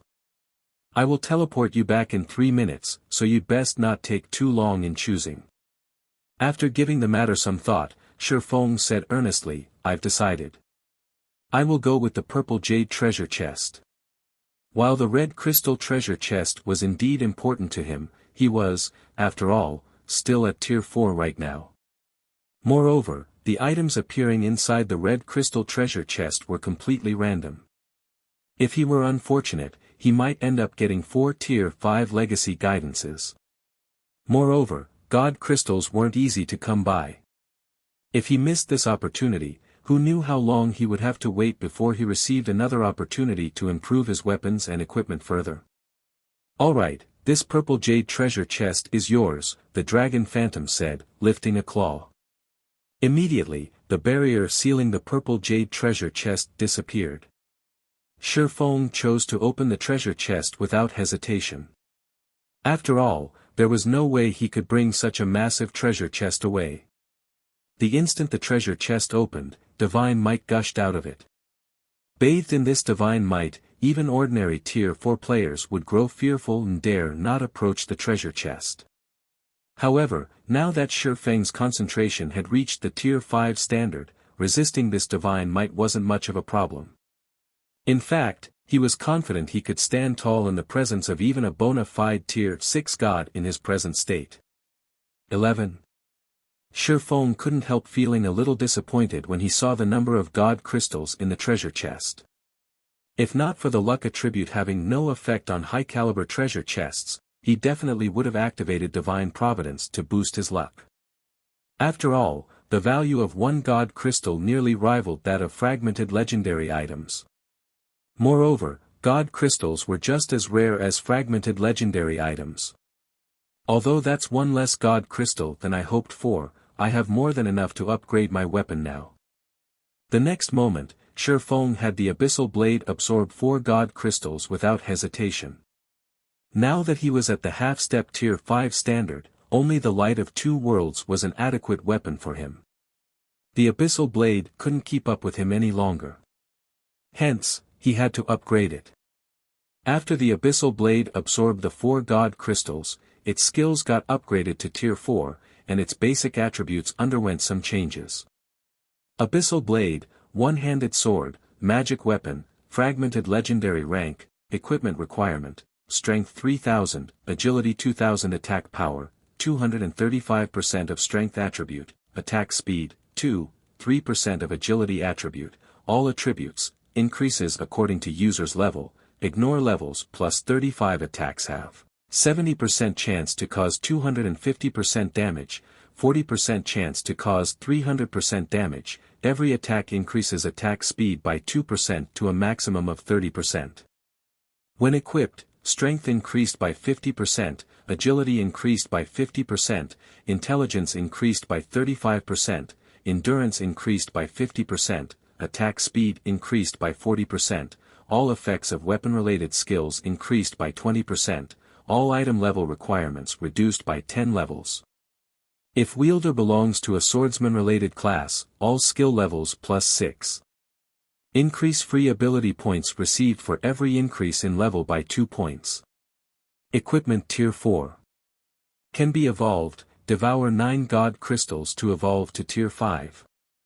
Additional active skill 1, Darkness Bind, Tier 4. Binds all enemies within a 500-yard radius for 4 seconds and reduces their defense and magic resistance by 100% for 20 seconds. Cooldown, 40 seconds. Additional active skill 2, Darkness Domain, Tier 4. Converts an area of 800 yards around the user into a darkness domain. Weakens the senses of all enemies within the darkness domain and reduces enemies' basic attributes by 20%. While inside the darkness domain, the user may control up to 36 strands of power of darkness. Each strand carries a force equivalent to 150% of the user's strength and causes 200% darkness damage. Duration, 60 seconds. Cooldown, 10 minutes. Additional passive Profound Inheritance, Mana Abyss, Tier 4. The higher the density of the mana surrounding the Abyssal Blade, the more power the weapon will exhibit. The power of the weapon can be increased up to 150%. Additional active profound inheritance, Black Dragon Soul, Tier 4. Grants the user the Black Dragon King's soul and transforms the user into the Black Dragon King. The higher the density of the surrounding mana, the higher the Black Dragon King's life rating will be. Can use the skill, Dragon Breath. Duration, 10 minutes cooldown, 15 hours. A sword recast from the fragments of an ancient, unknown weapon. The Black Dragon King's power has been sealed within the sword, although the Black Dragon King has cursed the weapon. Beyond the immense strength the blade offers, the wielder must face a backlash after a certain amount of time. If the wielder cannot suppress the backlash, the wielder will receive the Black Dragon King's curse, permanently reducing all attributes by 70%. Unable to be dropped. Unable to be traded. Unable to be destroyed. After the Abyssal Blade absorbed the 4 God Crystals, its attributes and skills received significant improvements. Although the magic weapon was still no match for the Light of Two Worlds in terms of attack power and attack speed, it was still top tier among fragmented legendary weapons. Shi Feng felt very satisfied after upgrading his weapon. Now that he had the Tier 4 Abyssal Blade, combined with his half-step Tier 5 standard, he was confident he could hold his own even against a real Tier 4 dragon. After all, once he transformed himself into a Tier 4 dragon, his combat standards and mastery over the elements would become much superior to the average Tier 4 dragons. Read latest chapters at Wuxia World. EU. Although Shi Feng also had the option of repairing the disintegration armor instead of upgrading the Abyssal Blade, he had decided against it. The disintegration armor was legendary set equipment. If he couldn't gather the complete set, the equipment requirement of an individual piece would be higher than normal. This would make it impossible for him to equip the disintegration armor. After all, legendary weapons and equipment were crafted for Tier 6 gods. Aside from a few unique legendary weapons and equipment, most would need players to reach Tier 5 at minimum to equip them. If he repaired the disintegration armor and ended up unable to equip it, he would definitely die of regret. Hence, he decided to upgrade the Abyssal Blade instead, to play safe. As for the disintegration armor, it wouldn't be too late to find more God Crystals to repair it once he had reached Tier 5. It's time to leave, the Dragon Phantom said, snapping Shi Feng out of his reverie. It then raised a claw at Shi Feng. Immediately, divine runes appeared around Shi Feng one after another, enveloping him completely. His body then transformed into a streak of light and disappeared from the Dragon Temple. When the divine runes surrounding Shi Feng disappeared, he found that he was back in the Summoning Tower's summoning altar. Chapter 2855, Global Transformation. Inside the summoning altar, as the divine runes enveloping Shi Feng disappeared, Auerbach snapped his eyes open and stared at him in surprise. You succeeded. Actually, Auerbach could tell that Shi Feng had completed the trial the moment he laid eyes on the human. This was because Shi Feng looked completely different in his eyes right now. Although there was no change to Shi Feng's level, the mana he radiated was completely different from before he challenged the trial. Not only did Shi Feng's mana blend much better with the ambient mana, but the quality of his mana had also undergone a qualitative transformation. The fact that Shi Feng had such exquisite control over his own mana proved that he had conquered the trial. However, Auerbach still found this situation unbelievable. Shi Feng would already be plenty amazing if he managed to complete the trial on his 3rd attempt. Yet, now, Shi Feng had actually completed the trial on his 1st attempt. Emichim, I got lucky. Shi Feng nodded. If his concentration hadn't broken through to the Tier 5 standard at the very last minute, which allowed him to receive the world blessing to reconstruct his sea of consciousness, completing the trial would have been a pipe dream. No. It is impossible for someone to pass the trial by relying on luck. It is all because of your own strength, Auerbach said, shaking his head.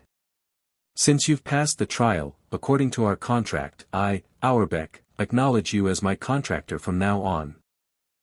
As soon as Auerbach finished speaking, Shi Feng felt a scorching sensation on his left arm. Before Shifeng realized it, the symbol of a silver dragon had been branded on his left arm. Simultaneously, the system's emotionless voice rang out in his mind. System, congratulations. You have completed the second phase of the epic quest, Void Cage, and received the Silver Divine Dragon Auerbach's acknowledgement. You have become a true dragon's contractor. You now have the ability to call upon the Silver Divine Dragon to fight for you at any time. Rewarding 30 legacy skill points and 1 level. Shifeng's level immediately rose from level 150 to level 151. His legacy skill points also increased by 30. If you encounter any troubles in the future, call upon me, Auerbach said. With the contractor's mark, I can teleport to your location at any time. However, you should still be cautious. The contractor's mark has limited power. I cannot sense its location in certain areas. Moreover, the current god's domain is no longer the same.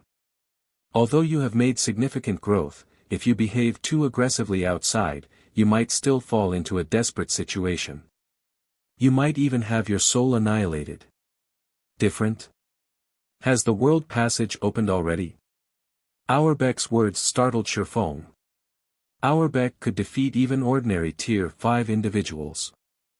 Since he was issuing such a dire warning, the current god's domain must have undergone drastic changes. That's right. The world passage is completely open now. Existences of another world have invaded this world. In fact, some of God's domain's rules have already changed. You will understand what I mean if you go out and take a look, Auerbach said, nodding. He then pointed at the door that was sealed by a magic array and continued, if you encounter trouble, it is best if you summon me immediately. Thank you for your warning, Your Excellency. I will be careful. Shifeng nodded and mentally noted to himself to be more careful. Afterward, he departed from the summoning altar. As for Auerbach, the Silver Divine Dragon resumed its slumber in the summoning altar. The moment Shifeng exited the summoning tower, he was stunned. What dense mana! The density of the Starlight Fortress's ambient mana had more than doubled compared to before he went to the Dragon Temple. Apart from Zero Wings City, probably no other guild city in God's domain possessed such dense mana. Even Stone Forest City couldn't compare.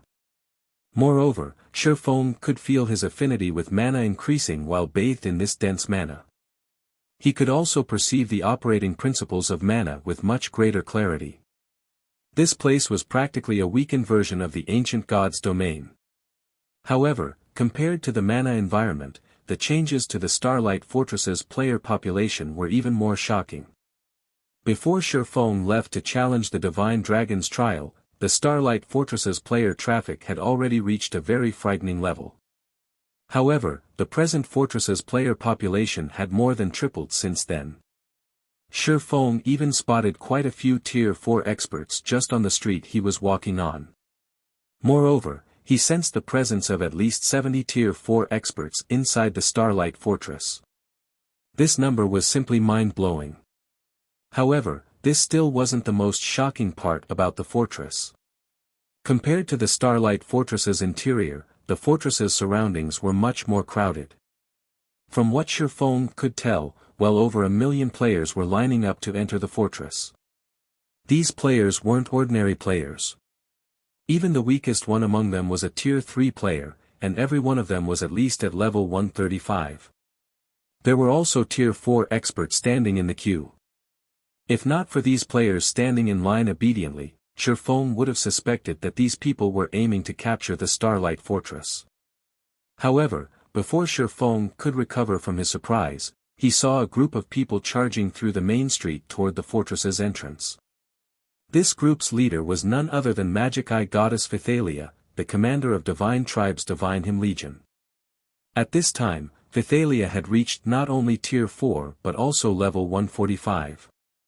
Given the intensity of the mana she radiated, she had broken through her mana body's 100% threshold as well. From what Shifeng could tell, Phythalia should also have at least 2 fragmented legendary items on her. In her current state, she could probably hold her ground against a superior mythic monster of the same level. Moreover, aside from Phythalia, there were 3 other tier 4s in the team she led. These 3 players were at the Void Realm standard and boasted 8 or more pieces of epic equipment. The only unfortunate part was that none of them had transcended the limits of their mana bodies. Even so, the strength of Phythalia's team was more than enough to raid superior mythic monsters of the same level. However, Phythalia and the others looked anxious as they rushed toward the entrance. Did something happen? Curious, Shifeng stealthily followed Phythalia's team. Divine Tribe could be considered Zero Wing's strategic ally on the western continent. Moreover, it was tasked with maintaining the Starlight Fortress's security on Zero Wing's behalf. Unless something major occurred, someone of Phythalia's status wouldn't take action. If need be, Shifeng naturally had to lend her a helping hand. Shortly afterward, Phythalia's team arrived at the Starlight Fortress's entrance. At this time, the players outside the entrance were staring curiously at a group of people standing before the fortress's checkpoint. To be precise, it was a mixed group of NPCs and players. Among these players were 5 tier 4s. As for the NPCs, there were actually over a dozen tier 4s among them. Why are people of the Blood Alliance here? Don't the superpowers in the Alliance mainly operate out at sea? It is indeed strange. From what I remember, they've never been active on land. Instead, they've been dominating the seas since the start of the game. Even the 5 great super guilds don't dare offend them out at sea. I heard that many naval forces have clashed with the Outer World's forces at sea. Although neither side managed to secure an advantage, the Blood Alliance suffered heavy losses in these clashes. Rumor has it that the Alliance has over 5 million tier 3 casualties thus far.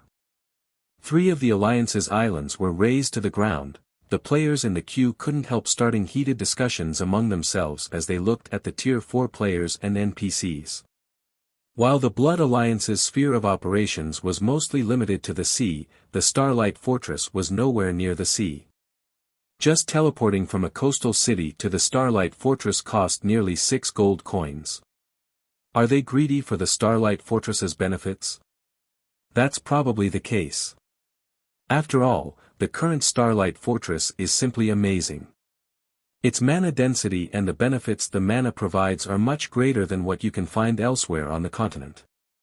Not to mention, it is also near a God Mode regional dungeon. That can't be, right? Don't they know that a tier 4 divine dragon is guarding this place? That's not something tier 4 existences can go up against. While everyone wondered why members of the Blood Alliance had come to the Starlight Fortress, Phythalia's team arrived before the Blood Alliance group. Guild leader Brute, to what do we owe this sudden visit? Phythalia asked a thin man wearing a grey robe and carrying a dark wooden staff. The Blood Alliance had arrived with more than a dozen tier 4 NPCs and 3 of the Blood Alliance's top 10 tier 4 experts. It definitely wouldn't be an exaggeration to say that the Blood Alliance came with bad intentions. Commander Phythalia, you don't need to be so nervous. We are not here to ask for trouble. Moreover, we aren't here to meet you, Brute said, smiling faintly. In fact, this matter doesn't have anything to do with Divine Tribe. We are simply here to find Zero Wing and negotiate a partnership. Negotiate a partnership with Zero Wing? Phythalia laughed at Brute's statement. I naturally don't have a say in such a matter. However, seeing as you've brought so many tier 4 NPCs with you, no matter how I look at it, it doesn't seem like you've come for a friendly negotiation. Read latest chapters at Wuxia World. I didn't call them here, Brute countered, shaking his head. These people are the representatives of various NPC naval forces. Representatives of NPC naval forces? Phythalia was surprised by Brute's answer. If only one NPC force had sent these tier 4 NPCs, she wouldn't have found the situation strange. However, it was a different story if these NPCs represented multiple NPC forces. This was something she had to take seriously. In God's domain, the reason many kingdoms and empires had chosen not to spread their influence to the sea wasn't just the presence of powerful sea monsters. Another reason was the extraordinary strength of many NPC naval forces, with some even having Tier 5 NPCs leading them. Nodding, Brute said in an indisputable tone, "That's right. It's fine if you do not let us enter, Commander Phythalia. However, I don't mind letting you know that the Blood Alliance plans to requisition a portion of the Starlight Fortress's temporary residences to resist the Outer World invaders." Chapter 2856, Half-Step Tier 5, Requisition. Phythalia was momentarily stunned by Brute's words. "Have you lost your mind, Brute?" Phythalia wasn't the only person to have such thoughts. The spectating crowd thought so as well. The Blood Alliance, with its many superpowers and NPC forces, was indeed powerful. However, the Alliance's strength was only in the sea. On the Western continent, the Blood Alliance held no advantages. Since the Starlight Fortress was far from the sea, the Blood Alliance had no way to dispatch a large army to the Starlight Fortress. Moreover, the Starlight Fortress's defenses were something that even the 5 great super guilds were helpless against. After all, the fortress had a Tier 4 divine dragon guarding it. Even Tier 5 NPCs wouldn't dare go against such an existence. This was why Zero Wing could retain control over the Starlight Fortress despite having barely any of its own forces stationed on the Western continent. Otherwise, the surrounding NPC forces with Tier 5 NPCs leading them would have long since targeted the fortress. The only measure one could employ to suppress the Starlight Fortress was to place a thorough lockdown on the Star Valley. However, the Blood Alliance clearly didn't have the capability to pull off such a feat. "Lost my mind?" Laughing, Brute retorted, "I don't think so at all. The Starlight Fortress indeed possesses powerful defensive capabilities, and there are very few forces in God's domain capable of threatening it. However, if over 100 Tier 4 NPCs lock down the Star Valley, I wonder how long the Starlight Fortress will last." Over 100 Tier 4 NPCs. When Brute finished speaking, the spectating crowd gasped. Currently, not only were NPCs much higher leveled than players on average, but NPCs were also stronger than players of the same level and tier on average. This was because NPCs' weapons, equipment, skills, and spells were superior to those of the average player. Meanwhile, a force of more than 100 Tier 4 NPCs was something not even a kingdom possessed. In other words, the Blood Alliance could actually dispatch an entire kingdom's top combatants to seal a map. Moreover, I heard that the situation over on the eastern continent is quite adverse, and many superpowers have already gotten annihilated. Even Zero Wing can barely keep itself afloat and can't roam about freely. In such a situation, obtaining resources will naturally be impossible, Brute said. Without the Starlight Fortress's resources, I believe Zero Wing will have even more difficulty surviving, right? Hence, we are inviting Zero Wing to become a member of the Blood Alliance right now. Not only will we help the Starlight Fortress develop, but we will also help Zero Wing defend against the Outer World invaders. Wouldn't this situation be the best of both worlds? Upon hearing Brute's proposal, nobody present could offer any rebuttals, not even Phythalia. The chaos on the eastern continent was no longer a secret. The entire God's domain had been greatly shaken on the day the World Passage had opened, the sudden event catching countless powers off guard. After all, a group of unknown player forces had suddenly appeared and taken over many guild cities of first-rate guilds. In fact, these unknown player forces had even laid their hands on the guild cities of superpowers. Originally, these superpowers had planned to retaliate against these unknown invaders. However, when they marched their armies to reclaim their cities, they found a large number of experts already gathered in their captured cities. Moreover, there were even many Tier 45 among these players. Needless to say, none of the superpowers managed to recapture their cities. Initially, the various powers of God's domain thought that this was merely a hidden superpower making its public debut. After all, this wasn't the first time such a situation had taken place. Many player forces would continuously accumulate their strength in secret and make a powerful debut all of a sudden. Hence, the various powers of God's domain had not placed too much attention on this matter. However, the next day, over a dozen superpowers had suddenly made their presence known to the world, and the number of Tier 4 players these superpowers commanded far exceeded that of the local superpowers. On that very day, these new superpowers annihilated a local superpower and split up its territory among themselves. This war had thoroughly stupefied the various powers of God's domain. It was one thing to see a new superpower emerge, but it was another thing altogether to see so many superpowers appear out of the blue. Moreover, all of these superpowers boasted an incredible number of Tier 4 players. No matter how one looked at this situation, it was simply unbelievable. After a series of frantic investigations, the various powers of God's domain eventually discovered that these new superpowers didn't originate from their version of God's domain but from another God's domain. Moreover, the players belonging to these superpowers didn't live on Earth but on an interstellar continent. The human population of this interstellar continent rivaled that of Earth. Most importantly, the average combat standard of these interstellar continent residents was much higher than that of Earthlings. This was because the world of God's domain was everything for these people. In addition, these outer-world superpowers were much stronger than the native superpowers. In fact, the two couldn't even be compared on the same level. In less than 5 days, these outer-world superpowers had not only destroyed several native superpowers but even taken over 7 kingdoms. These kingdoms were now paradises for outer-world NPCs, who rapidly harvested the various resources available in these kingdoms to keep growing stronger. Meanwhile, in response to these invaders, the various native kingdoms and empires had gathered players to fight off these outer-world players and NPCs. The subsequent war was most likely one of the biggest in God's domain's history, as several dozen kingdoms and empires had joined hands to counter the invasion. And after fighting dozens of battles, both large and small, the Eastern Continent's native forces eventually managed to isolate the Outer World's NPC forces to one corner of the continent. However, in exchange for this outcome, the Eastern Continent's native forces had lost nearly 1/3 of their land. Moreover, this isolation affected only the Outer World's NPC forces.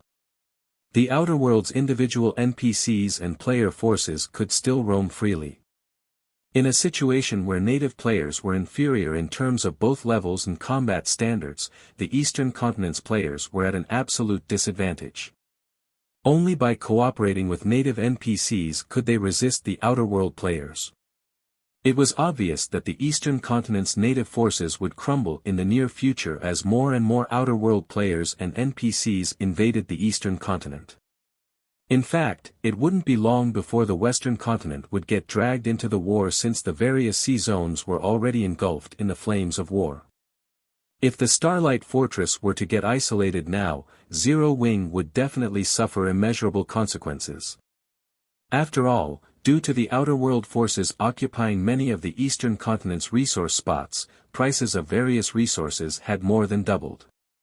If Zero Wing were to lose the resources from the Starlight Fortress, the guild would most likely struggle to defend its guild cities. In this situation, Vithalia herself was powerless to do anything. Even if Divine Tribe were willing to help Zero Wing with all of its strength, there was no way Divine Tribe could win against a force of over 100 Tier 4 NPCs. Eventually, Vithalia sighed and said, "I understand. I'll convey your words to Zero Wing." "Good, then." Nodding, Brute said indifferently, "However, our patience is limited. Tell Zero Wing that they only have 1 day to reply. If they don't give us an answer by then, we will begin sealing the map immediately." 1 day. Vithalia frowned. This was too short. It was barely enough time for her to convey the message and for Zero Wing to hold a short discussion among its executives. Zero Wing wouldn't have any time to make the necessary preparations at all. That's right. Only 1 day. Zero Wing had best not waste any time. That wouldn't be beneficial to the Blood Alliance or Zero Wing. Brute said in a determined tone. I can even tell Zero Wing now that if they refuse our offer, while it might give the Blood Alliance some trouble, I can guarantee that they will suffer 100 times more than us. After Brute finished speaking, the Tier 4 NPCs standing behind him promptly unleashed their auras. The combined aura of over a dozen Tier 4 NPCs pressured even Phythalia. If not for the buff from standing inside the Starlight Fortress, she might have even succumbed to this mighty aura and stumbled back. As for the other Divine Tribe members, their complexions had paled. It was evident that they felt very uncomfortable beneath this frightening aura. However, just as Phythalia was about to speak up, a calm and deep voice suddenly entered everyone's ears. A partnership won't be necessary. Zero Wing doesn't need allies like you bunch. At this voice of rejection, everyone present turned reflexively toward its origin, curious to see who would be so bold as to decide for Zero Wing. Who said that? Come out. Brute, in particular, reacted with anger and displeasure. He never thought that someone would dare openly challenge the Blood Alliance. Black Flame. Zero Wing's guild leader has arrived already. When everyone present saw the cloaked man approaching Phythalia and Brute, they quickly recognized him, based on the two longswords hanging by his waist, as well as his dark and determined eyes. Guild leader Black Flame. Phythalia was stunned when she saw Shifeng. This was because Shifeng's present self was completely different from when she last met him. Not only did his body radiate frighteningly dense mana right now, but she could also sense a difference in life rating between them. Half-step Tier 5. When the elderly level 167, Tier 4 NPC at the head of the Blood Alliance's group saw Shifeng, he gasped in shock. Half-step Tier 5. How is this possible? When the surrounding players overheard the elderly NPC's words, they similarly gaped at Shifeng with astonished gazes. Read latest chapters at Wuxia World. EU nowadays, Tier 4 players were no longer as rare as before. Hence, most Tier 3 players in God's domain no longer found Tier 4 players foreign. At the same time, they also knew just how difficult it was to get promoted from Tier 4 to Tier 5, as well as how wide the gulf between Tier 4 and Tier 5 existences was. Meanwhile, a half-step Tier 5 existence referred to Tier 4 individuals who had achieved an incredibly high standard in their control over mana and their mana body. After reaching this stage, so long as a Tier 4 individual successfully constructed a sufficiently strong mana body for themselves, they would become a Tier 5 existence, an existence even NPC empires feared greatly. Yet, in an era where mainstream players had just reached Tier 3 and only an extremely small number of experts had reached Tier 4, they were now being told that Shifeng had already reached the half-step Tier 5 standard. No matter how they thought about it, this didn't seem plausible. However, as a Tier 4 NPC had said these words, they were unlikely to be false. I said that. What kind of guidance do you have for me, I wonder, Guild Leader Brute? Shifeng asked calmly as he stared at Brute. Chapter 2857, Black Flame. Your Black Flame. Brute was stunned when he saw Shifeng. Half-step Tier 5.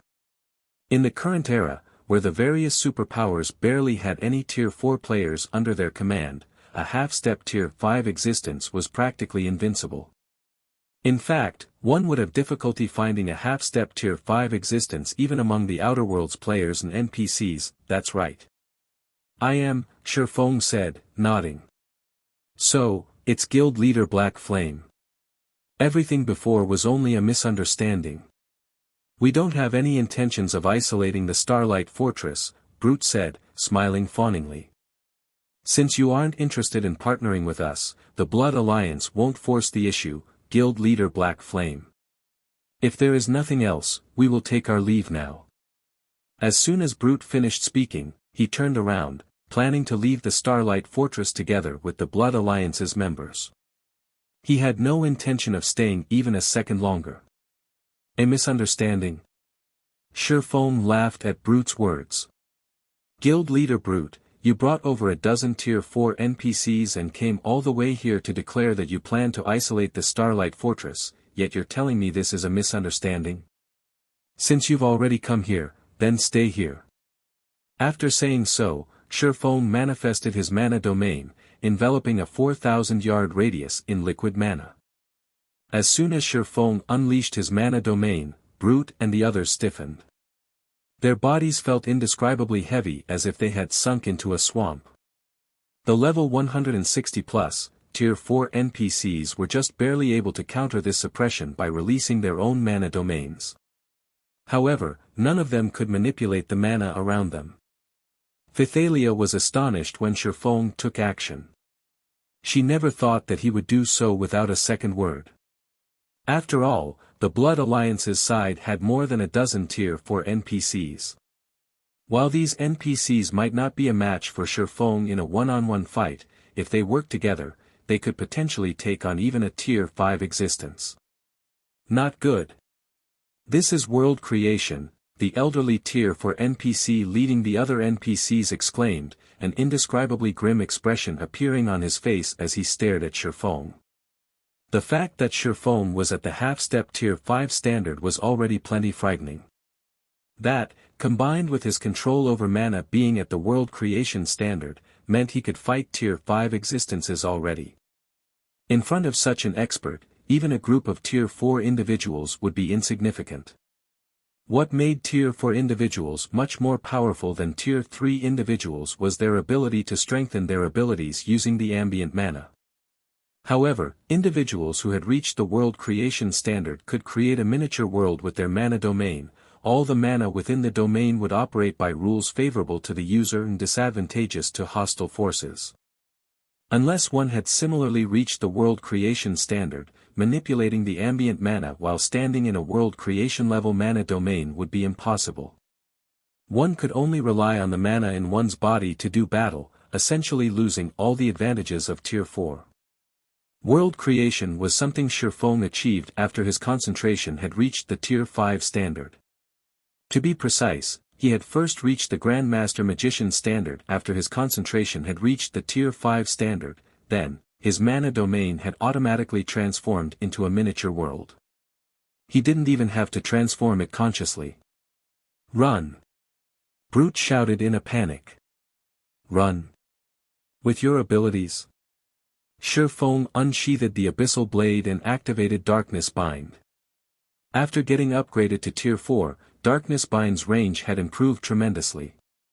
The next moment, pitch-black chains emerged from the void within a 500-yard radius and instantly constrained the Blood Alliance members' movements. The chains not only prevented the use of skills and spells but also drastically reduced their target's mobility. Shifeng appeared before the Blood Alliance members and brandished the Light of Two Worlds. Tier 4 Legacy Skill, Formless Blade. Swords Transmigration.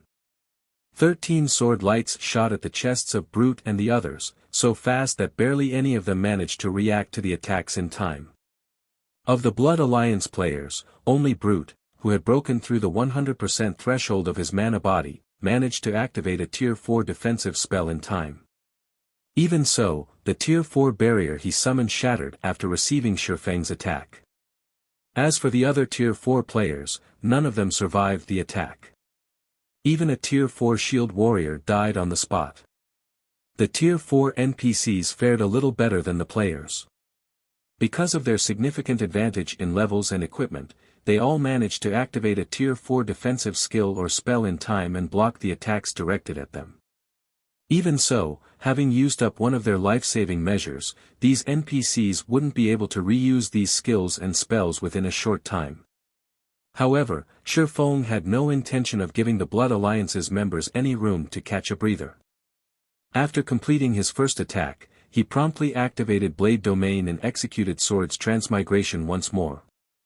Under Shifeng's control, the 7 magic swords exhibited power at the Tier 5 standard. Brute and the Tier 4 NPCs were cornered and had no choice but to work together to cope with Shifeng's attacks. Despite not holding anything back, they were still forced to use their life-saving measures one after another. For a time, explosions and spatial tears roiled the entrance of the Starlight Fortress. After these noises continued for around 30 seconds, Brute and the Blood Alliance's tier 4 NPCs all turned into ashes, becoming deader than dead. They died, just like that. So, this is Black Flame's strength? Amazing. Isn't he basically a tier 5 now? The spectators gaped in shock when they saw the Blood Alliance's people annihilated, unable to get their minds around this situation for a long time. After all, Brute was a domain realm expert. If he worked together with more than a dozen tier 4 NPCs, they could probably raid even tier 5 legendary monsters. However, in front of Shifeng, these powerful individuals were like children. Throughout the fight, they could only defend themselves. They didn't have any leeway to retaliate or even heal themselves.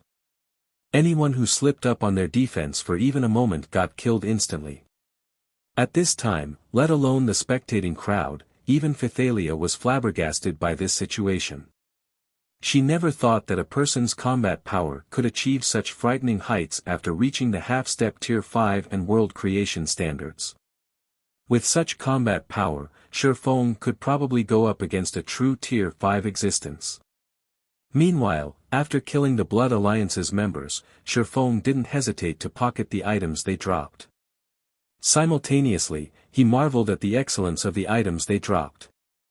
Just the epic weapons and equipment he obtained numbered more than 10. Moreover, every one of them could be used up to level 150. After collecting his loot, Shifeng went to Phythalia's group and said gratefully, "Thank you for helping out with the Starlight Fortress's troubles throughout this period. If not for you all maintaining the fortress, it would have most likely become a mess long ago." From the Blood Alliance's movements, he could tell that many powers on the western continent already had their sights set on the Starlight Fortress.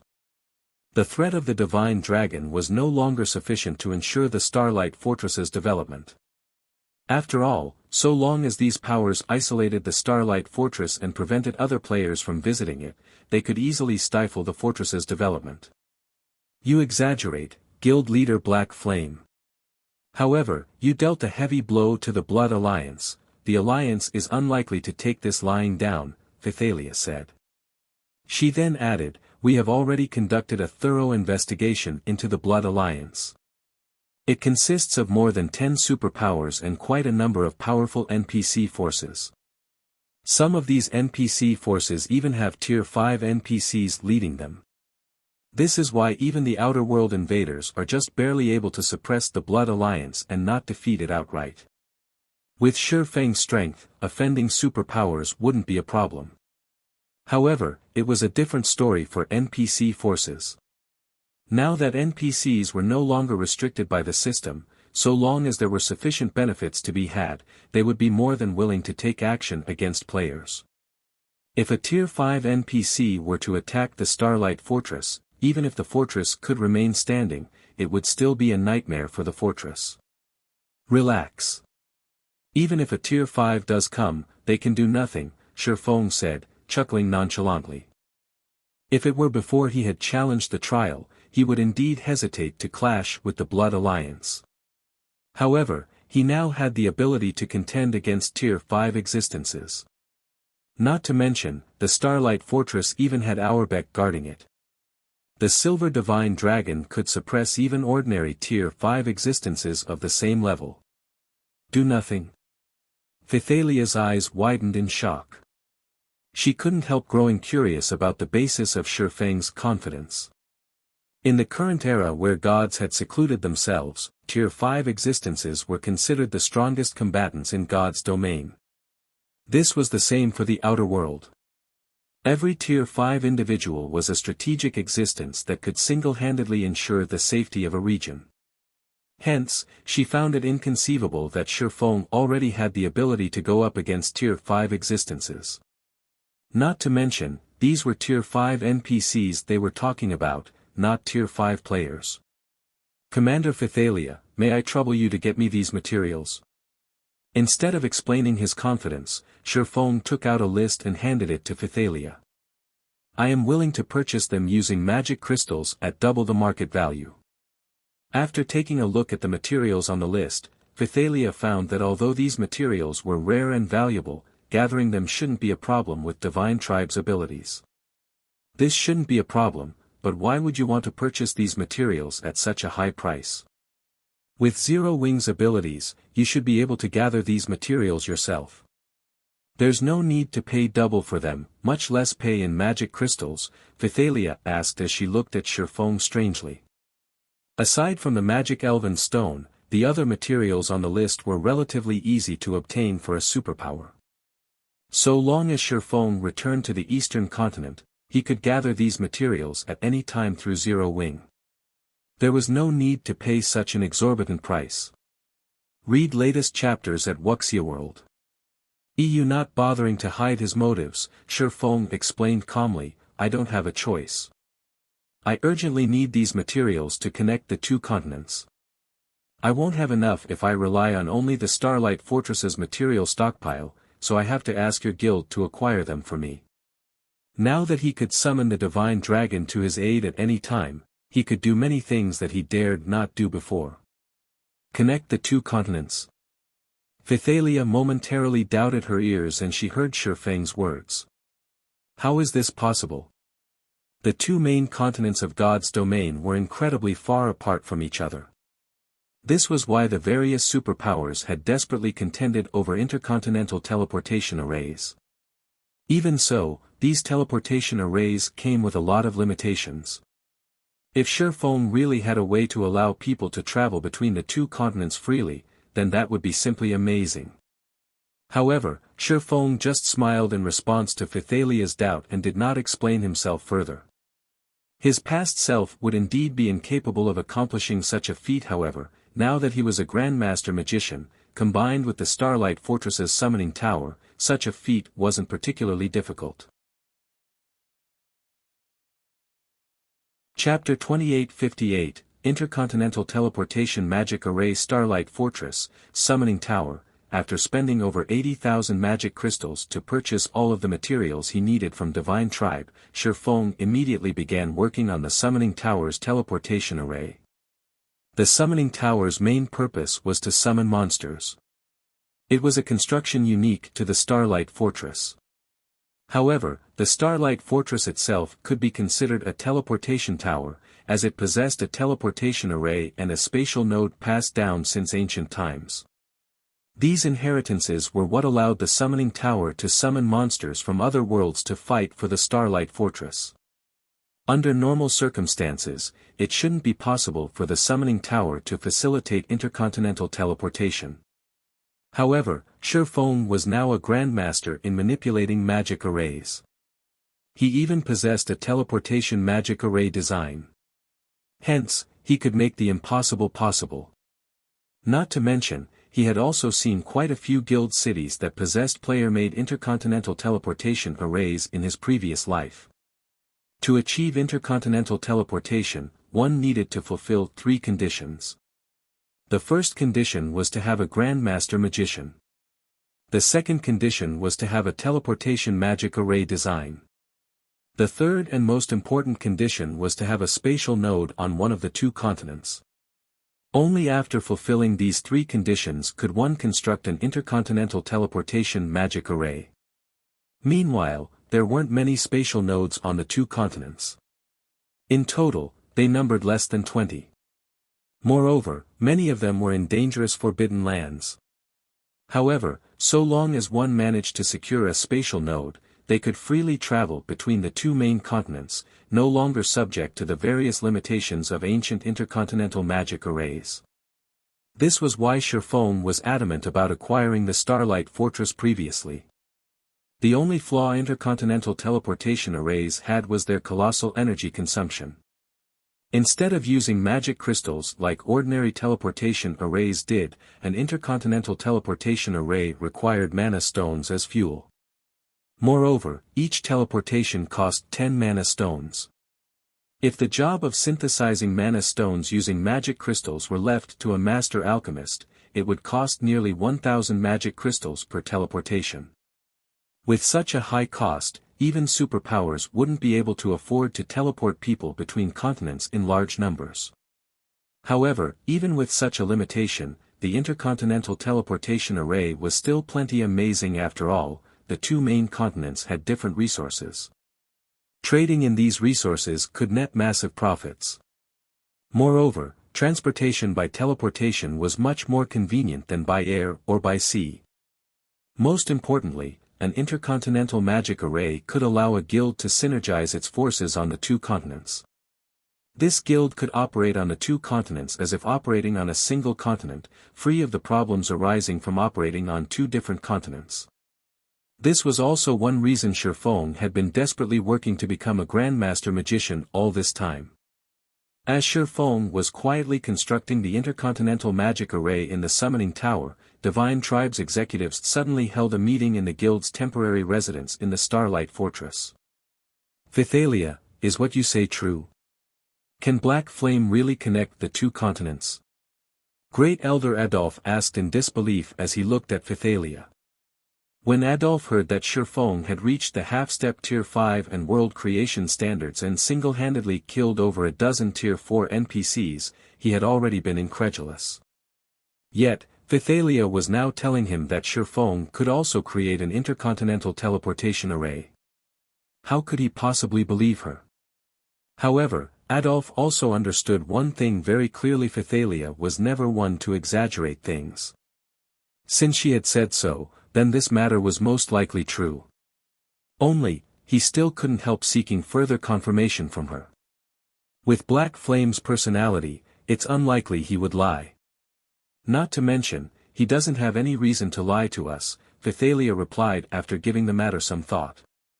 After all, even if he can't connect the two continents, with the strength and potential he has displayed and the Starlight Fortress's support, should Zero Wing fall on the eastern continent, it can easily rise again on the western continent. Zero Wing won't need our support at all. That makes sense. Adolf nodded. The Starlight Fortress had a Tier 4 Divine Dragon guarding it. Unless a Tier 6 god or a group of Tier 5 existences attacked the fortress, nothing could threaten the fortress. Not to mention, Shifeng was already highly likely to get promoted to Tier 5. Whether it was now or in the future, he definitely couldn't be underestimated. The reason I called everyone here is to recommend that we deepen our partnership with Zero Wing, Phythalia said as she took out a set of documents detailing the Eastern Continent's situation. After sending a copy to everyone present, she continued, "This is the latest report on the Eastern Continent's state of affairs. Several more superpowers have come from the outer world recently. Although there shouldn't be any large-scale battles occurring between the outer world invaders and the Eastern Continent's natives, friction between the two sides will definitely occur one way or another. Meanwhile, Zero Wing's resources are extraordinary. A battle between Zero Wing and the outer world invaders is inevitable. Hence, I propose that we have some of the guild's Tier 4s head to the Eastern Continent to support Zero Wing. This way, Divine Tribe will have some initiative in future partnerships with Zero Wing." When Phythalia finished speaking, everyone present promptly nodded in agreement. Before today, they had merely treated Zero Wing as an ordinary superpower and did not put much thought into their partnership with the guild. However, after today's incident, they could no longer afford to do so. This was because Zero Wing possessed not only a half-step Tier 5 expert but also an intercontinental teleportation array linking the two continents. Once word of this teleportation array got out, the Starlight Fortress would undoubtedly become the Western Continent's focal point. At that time, the Starlight Fortress's income would definitely multiply by tenfold or more. If Divine Tribe could get a cut of this pie, it would be of significant help to the guild. With Divine Tribe's foundations, the resources from the Starlight Fortress might even allow it to rival the 5 great super guilds. I don't see any problem with this. Looking at Phythalia, Adolf pondered for a moment before saying, "Since we are going to help Zero Wing on the Eastern Continent, Phythalia, take McCaffrey and Crimson with you. The two of them should be able to help Zero Wing solve many problems." "Thank you, Great Elder." Phythalia was overjoyed when she heard Adolf's words. McCaffrey and Crimson, which were top combatants of Divine Tribe. The two of them possessed fragmented legendary items and were fully geared in epic weapons and equipment. Most importantly, both had broken through the 100% threshold of their mana bodies. Crimson Witch, in particular, had even reached the 105% completion rate. Adolf aside, the completion rate of Crimson Witch's mana body was the highest in Divine Tribe. If not for Phythalia owning a fragmented legendary weapon, she wouldn't be a match for Crimson Witch. I'll contact the two of them in a moment. As for everything else, I'll leave it up to you, Adolf said, nodding. Originally, Adolf had other plans for McCaffrey and Crimson Witch. However, taking into account Zero Wing's potential, he deemed deepening Divine Tribe's relationship with Zero Wing much more valuable. Shortly after Divine Tribe's executives concluded their meeting, Shifeng completed the Intercontinental Teleportation Array at the top of the summoning tower. Good. The spatial coordinates are stable. Now, I just need to set up a corresponding teleportation array on the eastern continent, and the two continents will be connected. Shifeng nodded in satisfaction as he looked at the Intercontinental Teleportation Array before him. This intercontinental magic array was definitely his best creation since he began playing God's Domain. Not only did constructing this magic array require a lot of knowledge and understanding of the various elements of mana, but he also had to convert a Master Teleportation Magic Array into a Grandmaster Teleportation Magic Array. The difficulty of such a feat was simply extraordinary. Shifeng suddenly received a call soon after completing the Intercontinental Teleportation Array. Guild Leader Black Flame, I have already arranged the matter you asked before, Phythalia said as she looked at Shifeng through the video chat. Smiling, she continued, you can head over to the eastern continent together with us at any time. If it's the Intercontinental Teleportation Array in the Hell Forest City Secret Land, we should be able to reach the eastern continent in less than 2 days. Together? Surprised by Phythalia's words, Shifeng asked, you plan on heading to the eastern continent as well, Commander Phythalia?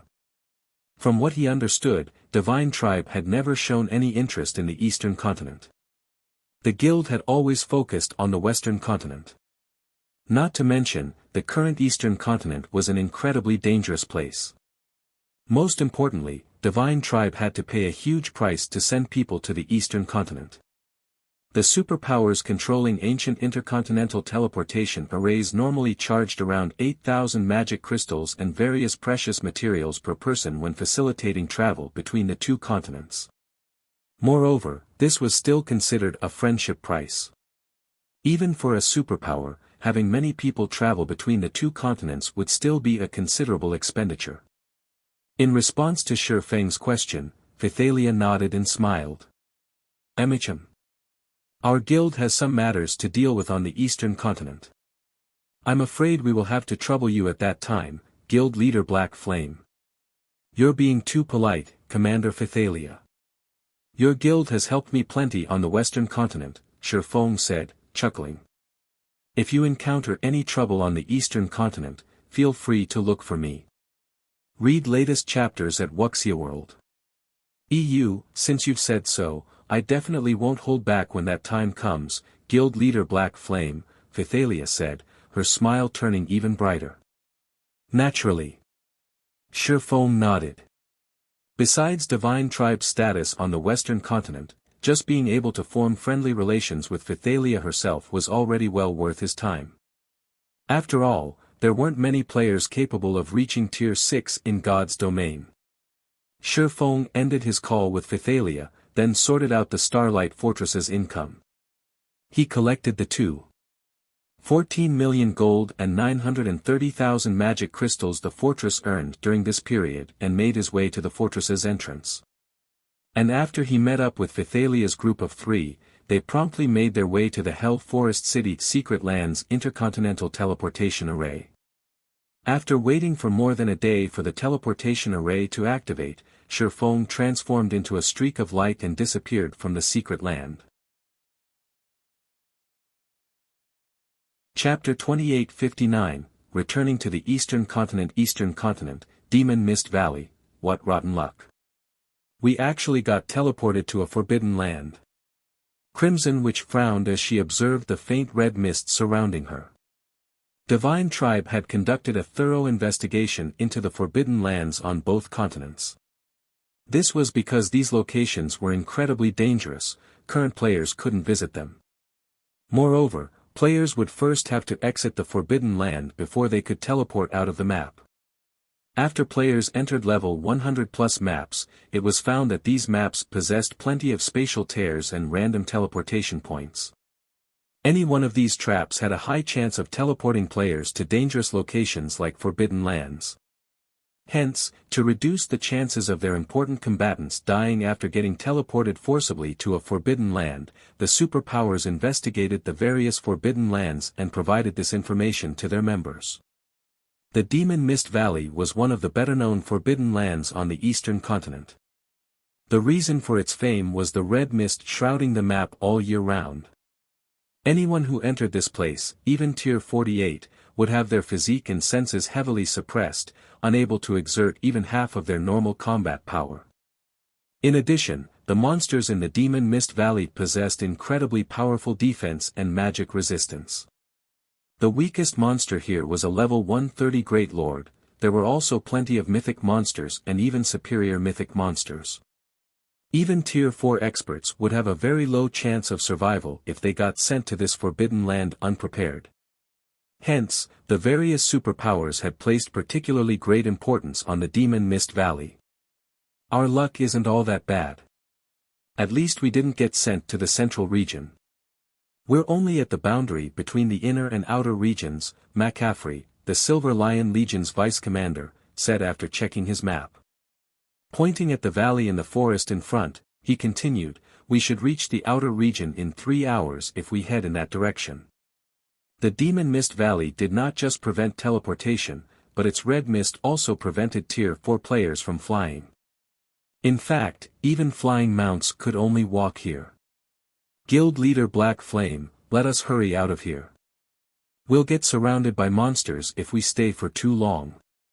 At that time, leaving the Demon Mist Valley will become even more troublesome, Vithalia suggested as she looked at Shifeng. Although the red mist heavily suppressed players' perception, the monsters inside the Demon Mist Valley were unaffected. Hence, monsters would almost always notice players before players detected them. In addition, now that monsters in God's domain had gained self-awareness and greater intelligence, they would almost always ambush players in packs.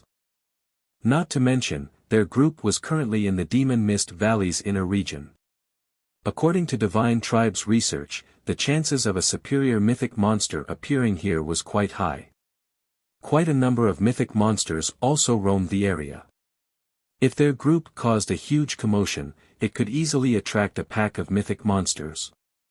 Even for Tier 4 players like themselves, fighting multiple mythic monsters was very dangerous. Sure. Shifeng nodded. After arriving in the Demon Mist Valley, he had already spread his senses. Despite his perception getting suppressed to just a 2,000-yard radius, he still managed to discover 2 mythic monsters and more than 30 level 140+ Grand Lords. It would indeed be very troublesome if their small group had to fight against all these monsters.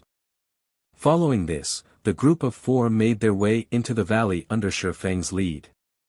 Now that Shifeng's concentration had reached the Tier 5 standard and his control over mana had achieved world creation, even after walking through the valley for over an hour, the 4 did not come across a single battle.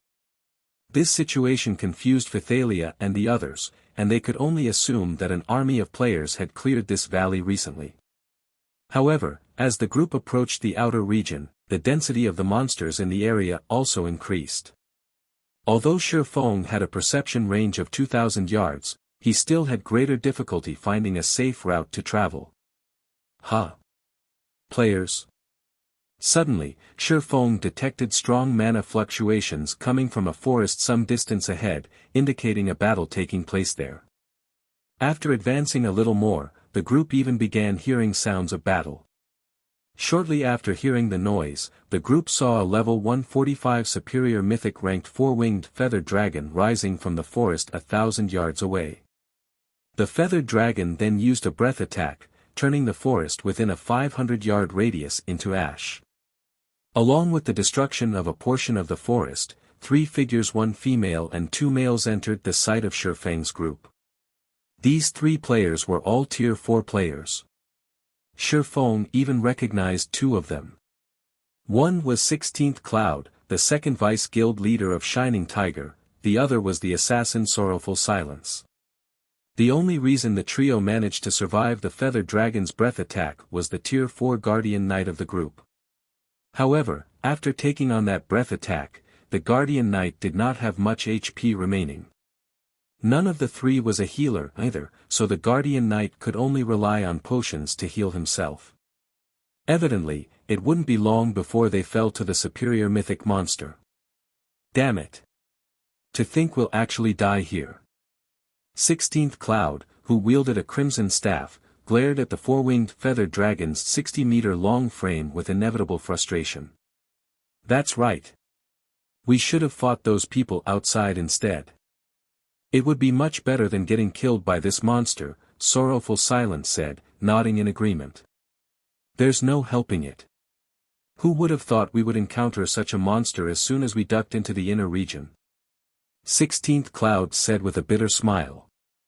I guess fate really wants us dead. They had gone to great lengths to escape the Outer World experts' pursuit, running all the way from the Demon Mist Valley's outer region to the inner region. Originally, they thought they could lose those Outer World experts after hiding in the inner region. They never imagined that a superior mythic monster might be guarding the border. The 4-winged feather dragon wasn't just a superior mythic monster.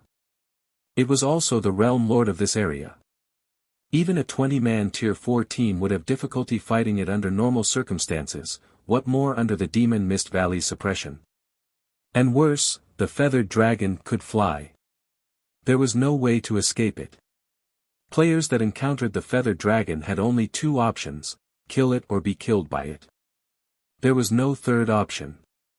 However, before 16th Cloud and Sorrowful Silence could continue their conversation, the feathered dragon flapped its 2 sets of wings, sending countless wind blades at the 3 players. The boss did not give the trio a chance to catch a breather. Upon seeing the approaching wind blades, 16th Cloud swung her crimson staff, instantly raising a wall of flames in front of the 3. The wall of flames rose over 100 meters, blocking all the oncoming wind blades. And once the flames stopped the attacks, they transformed into a phoenix that flew toward the feathered dragon. Tier 4 Curse, Phoenix Flame. Phoenix Flame was actually a Tier 4 offensive curse. However, 16th Cloud not only utilized it as if it were a defensive curse but even switched it to offense afterward. Her mastery of this Tier 4 curse was simply superb. However, just as the phoenix was about to devour the feathered dragon, the latter suddenly let loose a deafening roar. Immediately afterward, the flames making up the phoenix got extinguished one after another. The phoenix eventually disappeared before it could reach the feathered dragon's body. Mana Annihilation. 16th Cloud was thunderstruck when she saw the flames disappearing, her mind unable to accept this situation. If the flames had merely failed to damage the feathered dragon because they lacked power, she would still be able to understand it. However, as she held full control over the flames, she could tell that the flames hadn't died naturally. Instead, they got extinguished because the mana used to create and fuel them had been annihilated. How can a boss hold such a skill? This is cheating. Sorrowful Silence fell into despair as he looked at the feathered dragon. Although he didn't know the exact details of the situation because he wasn't the creator of those flames, he could tell that those flames had died due to mana annihilation. In other words, all spells would be a joke in front of the feathered dragon. Moreover, as an inferior dragon, the 4-winged feathered dragon possessed incredible defense. If magical attacks were ineffective against it, it would be a nigh-invincible existence. After destroying 16th Cloud's curse, the feathered dragon flapped its wings and sent wind blades at the 3 players once more. It seems this is the end for us. Looking at the innumerable oncoming wind blades, 16th Cloud could only shrug helplessly and wait for death to claim her. Originally, she had hoped her Tier 4 curse would heavily injure the feathered dragon, creating an opportunity for their party to escape. However, let alone heavily injuring the feathered dragon, she couldn't even damage it. In front of an inferior dragon capable of using mana annihilation, an elementalist like herself was nothing but a joke. She was of no threat to it at all.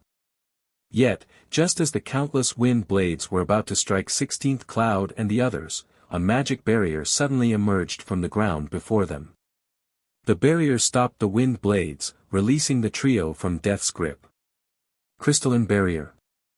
When 16th Cloud saw the shattered magic barrier in front of her, she immediately recognized the Tier 4 spell used to create it. With his keen eyes, Sorrowful Silence quickly noticed some figures emerging from the distant forest. Vice Guild Leader, there are people coming from over there. At Sorrowful Silence's words, 16th Cloud promptly turned toward the direction he indicated. Read latest chapters at Wuxia World. What entered her vision were 4 people, 2 male and 2 females, emerging from the forest roughly 500 yards away.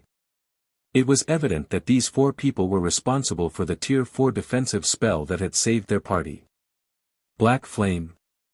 When 16th Cloud saw one of the cloaked men of the group, she couldn't help her surprise. She had met with the man known as Black Flame once before, when negotiating with Zero Wing for partnership on behalf of Shining Tiger. However, after that event, she had paid very little attention to Zero Wing, focusing it all on developing Shining Tiger's forces in the Glory Empire. If not for Shifeng having accomplished astonishing feats that shook the entirety of God's domain, she would have long since forgotten his appearance. Chapter 2860, Eastern Continent Situation. 16th Cloud and the others noticed the 3 people moving behind Shifeng and were stunned when they saw the faces of these 3 people. No way! Commander Phythalia of Divine Tribe's Divine Hymn Legion is here. Isn't Divine Tribe active only on the Western Continent? She's not here alone. Even the Silver Lion Legion's Vice Commander McCaffrey and Divine Tribe's Crimson Witch are here. Both of them are Divine Tribe's top combatants. Crimson Witch is probably the one who helped us just now. Why did they come here all of a sudden? Although Divine Tribe wasn't famous on the Eastern Continent, it was very well known on the Western Continent. The guild's development had even skyrocketed recently, and it was now in existence close to rivaling the 5 great super guilds. Naturally, Divine Tribe was many times stronger than a recently established superpower like Shining Tiger. Yet, 3 of Divine Tribe's top combatants were now here. With the ability of these 3 people, they could normally preside over the guild affairs on their own. Having the 3 of them together was akin to Divine Tribe having its trump card legion stroll down the street of a city.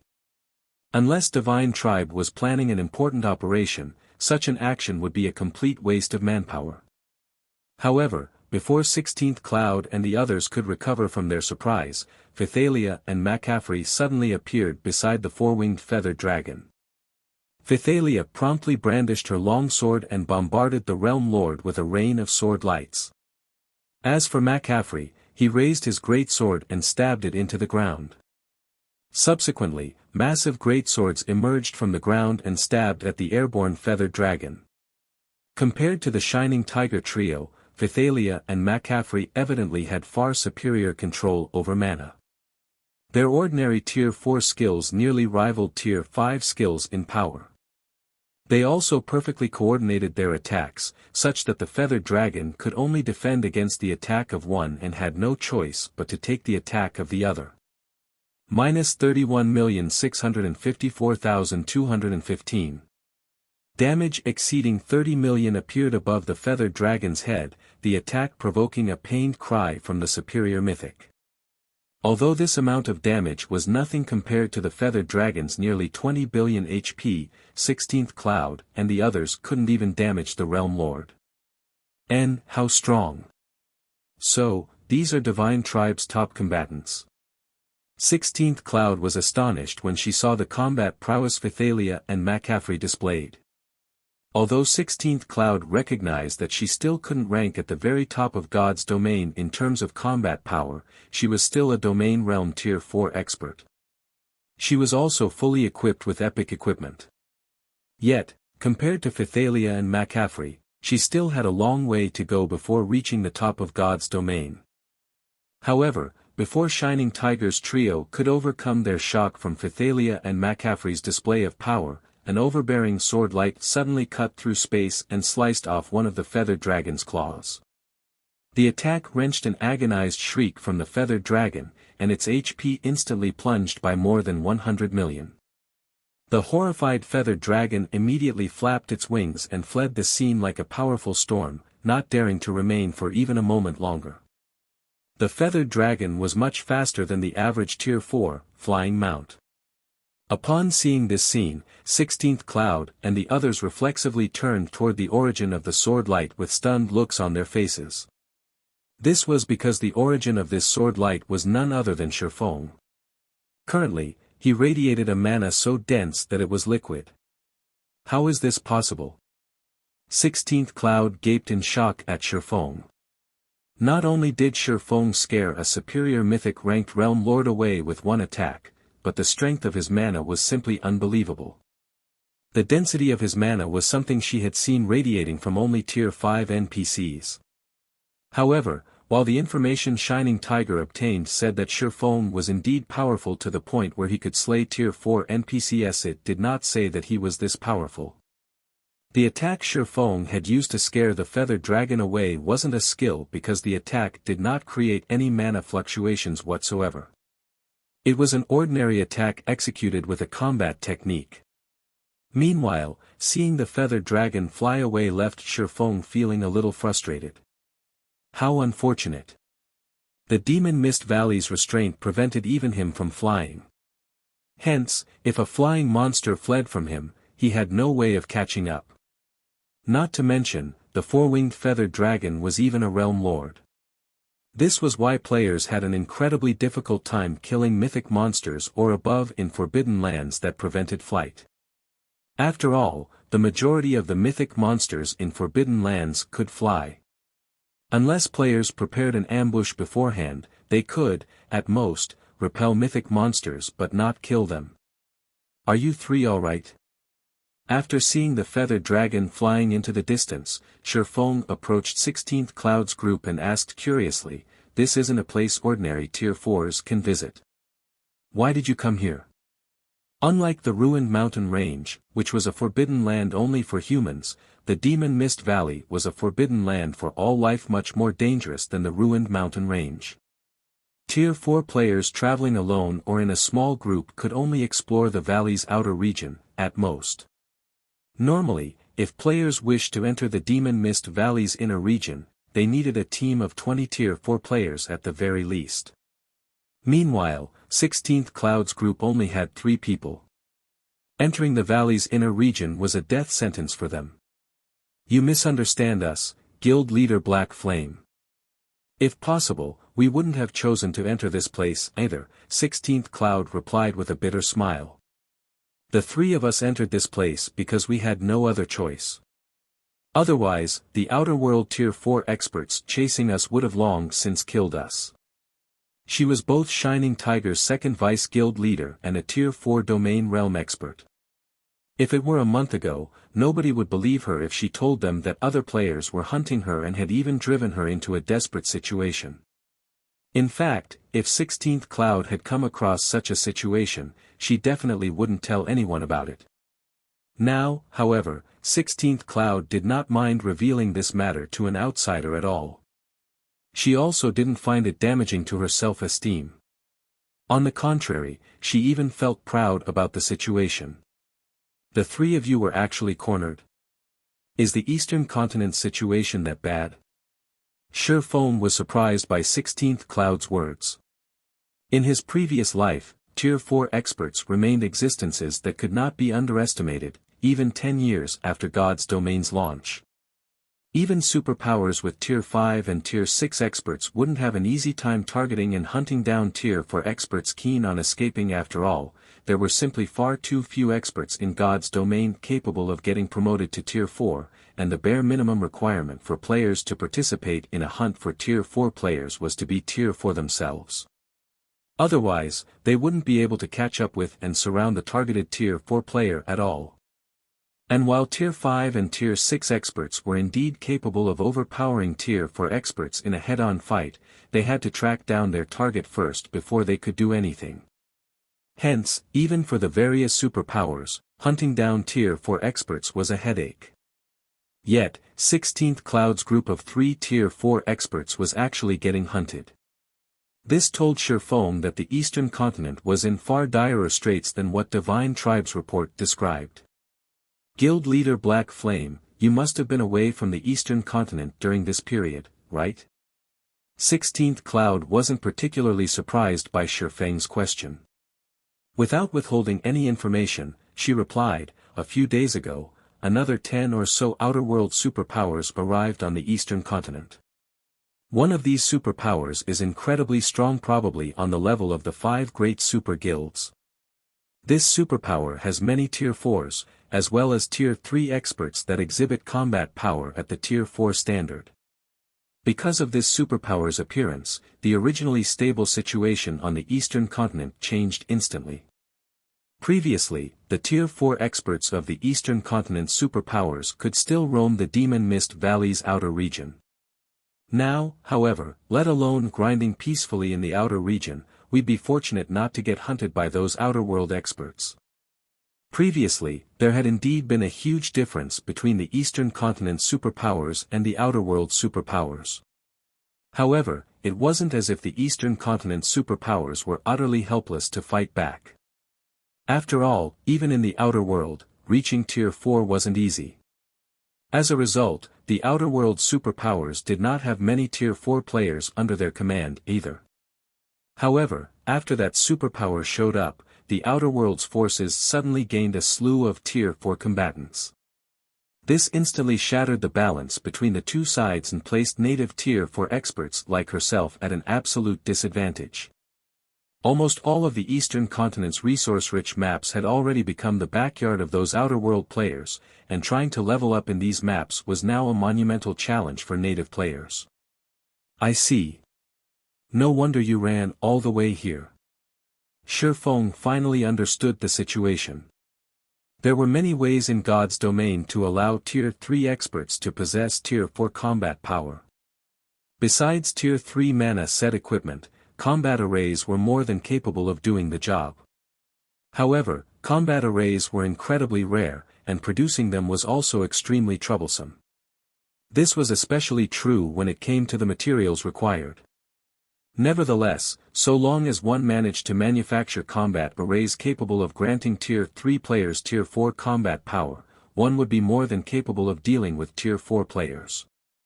After all, the precondition for Tier 4 players' invulnerability to Zerg tactics was that their opponents were Tier 3 combatants or weaker. If a Tier 4 player had to go up against a group of Tier 4 players, even a Tier 4 Apex expert would be pushed to the brink of death very quickly. Guild leader Black Flame, if you plan on leaving the Demon Mist Valley, I'd advise you to wait here for the time being. We entered this place just recently, so those outer world experts are probably still hanging around the outer region, 16th Cloud said.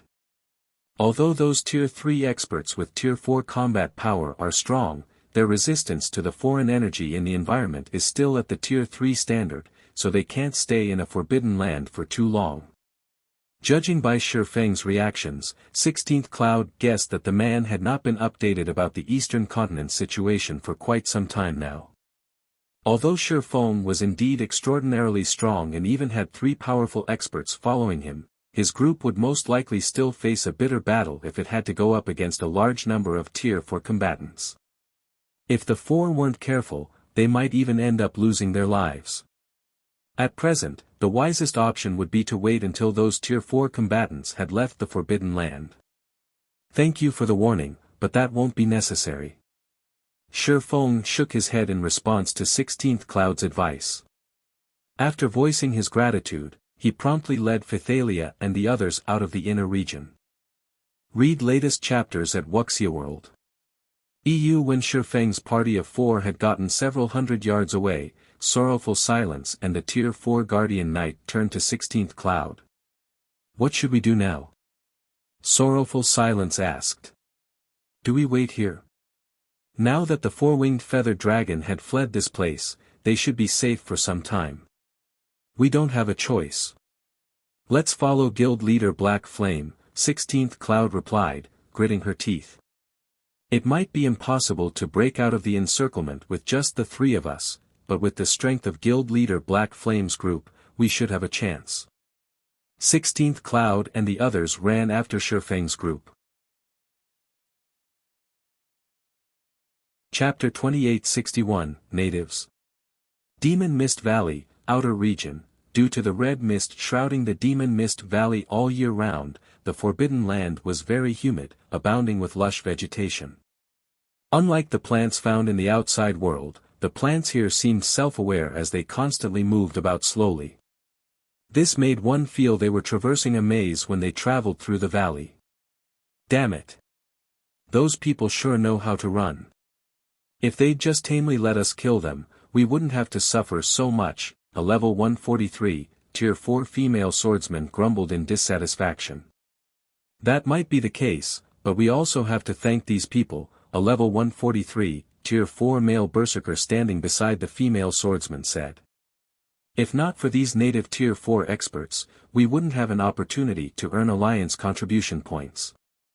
I guess that's true. So long as we gather a few more points, we will be able to stay in the luxury zone where those major powers stay, the female swordsman said, nodding. A hint of anticipation flashing across her eyes, she continued, I heard that the luxury zone even sells drugs that extend one's lifespan. We can also use the extra points we earn to exchange for those drugs. I've heard about them too. Normally, those things are reserved for the upper-class young masters and young ladies. Ordinary people like us have no chance to touch these things, said a middle-aged man who was a level 145, Tier 4 elementalist. Now, though, those major powers have no choice but to ask professionals like us for help to take over this backwater world. It's a pity that the natives here are too inferior. Their control over mana, skills, and spells is terribly clumsy. If they were a little better, we would have more targets to hunt and more points to earn. As these Tier 4 players were chatting merrily, a party of players was eyeing them with contempt. These mercenaries really know how to dream. Do they think they can exchange for those life-extending drugs so easily? Jade Leaf commented as she looked at the bragging Tier 4 experts in disdain. Even our guild has trouble getting our hands on a few bottles, yet they think mercenaries like them can exchange for some. Jade, you can't say that. If we don't provide these people with some benefits, how would we get them to work for us? Awakened Abyss said, smiling. Moreover, thanks to this operation, we also get to exchange for those precious life-extending drugs without limit this time. This is a rare opportunity from the higher-ups. In the world they lived in, life-extending drugs were incredibly precious items. Even children of major families like themselves had great difficulty getting their hands on a bottle. However, they could now use the alliance contribution points they earned from killing native Tier 4 experts to exchange for these drugs, a precious opportunity, even for them. After all, who wouldn't want to live a longer life? Before Awakened Abyss could continue speaking, a level 144, Tier 4 ranger suddenly approached him in a hurry. Commander, we found traces of a group of people. These should be auras left behind by natives, the ranger reported in a quiet tone. 3 of the auras belong to the 3 people we were pursuing earlier. Good. Gather everyone for an ambush. Awakened Abyss commanded with a smile. So long as we kill them once, we'll see how Shining Tiger will continue bringing their members here to grind. The main reason the Eastern Continent's native superpowers continued to survive was their Tier 4 experts leading teams into Forbidden Lands to grind. Killing the native superpowers Tier 4 experts once would be more than enough to deal a heavy blow to the native superpowers, especially if the death penalty players suffered were increased. While EXP meant very little to Tier 4 players, it was a different story for weapons and equipment. If Tier 4 experts suddenly lost 2 or 3 pieces of their equipment, the native superpowers would definitely suffer heartache. It would also be very challenging for these native Tier 4 experts to recover from their losses. Understood. At Awakened Abyss's command, the ranger promptly contacted the other members of their hunting group to gather at the specified ambush point. In a woodland in the Demon Mist Valley's outer region. If we continue running in this direction for another 4 to 5 hours, we should be able to leave the Demon Mist Valley, 16th Cloud said excitedly as she pointed at a mountain range looming in the distance. The Demon Mist Valley's terrain continuously changed. The one constant in this place was the mountains. Meanwhile, the distant mountain range was none other than the 1/16th Cloud's party had passed through to enter the Forbidden Land. The sight of this same mountain range meant that their journey was nearing its end. Once they left the Demon Mist Valley, they could teleport to safety using a return scroll. At that time, the outer world invaders wouldn't be able to chase them. Sorrowful Silence and the Tier 4 Guardian Knight also grew excited when they saw the distant mountain range. The 3 of them had been inflicted with a curse that drastically increased the death penalty they suffered and would randomly resurrect them within the Forbidden Land. Previously, they thought that they no longer had any hope of surviving this ordeal. Now, their hopes were rekindled. It would have been incredibly difficult for their party of 3 to escape the outer region by themselves. After all, the outer region had not only outer world players hunting them but also powerful monsters roaming everywhere. If they got entangled with monsters for too long, the resulting commotion would definitely attract the outer world players to them. However, when following Shifeng's party of 4, they actually did not encounter a single monster. It was as if those monsters had vanished from the map. They had to marvel at Shifeng's party's heaven-defying luck. Now, all they needed to do was run to that distant mountain range. After that, they would be able to fly freely in the sky like birds. However, when the 7 arrived at the foot of the mountain range, a magic barrier suddenly enveloped them. Given its 1,000-yard radius, one could easily tell that it was at the master standard.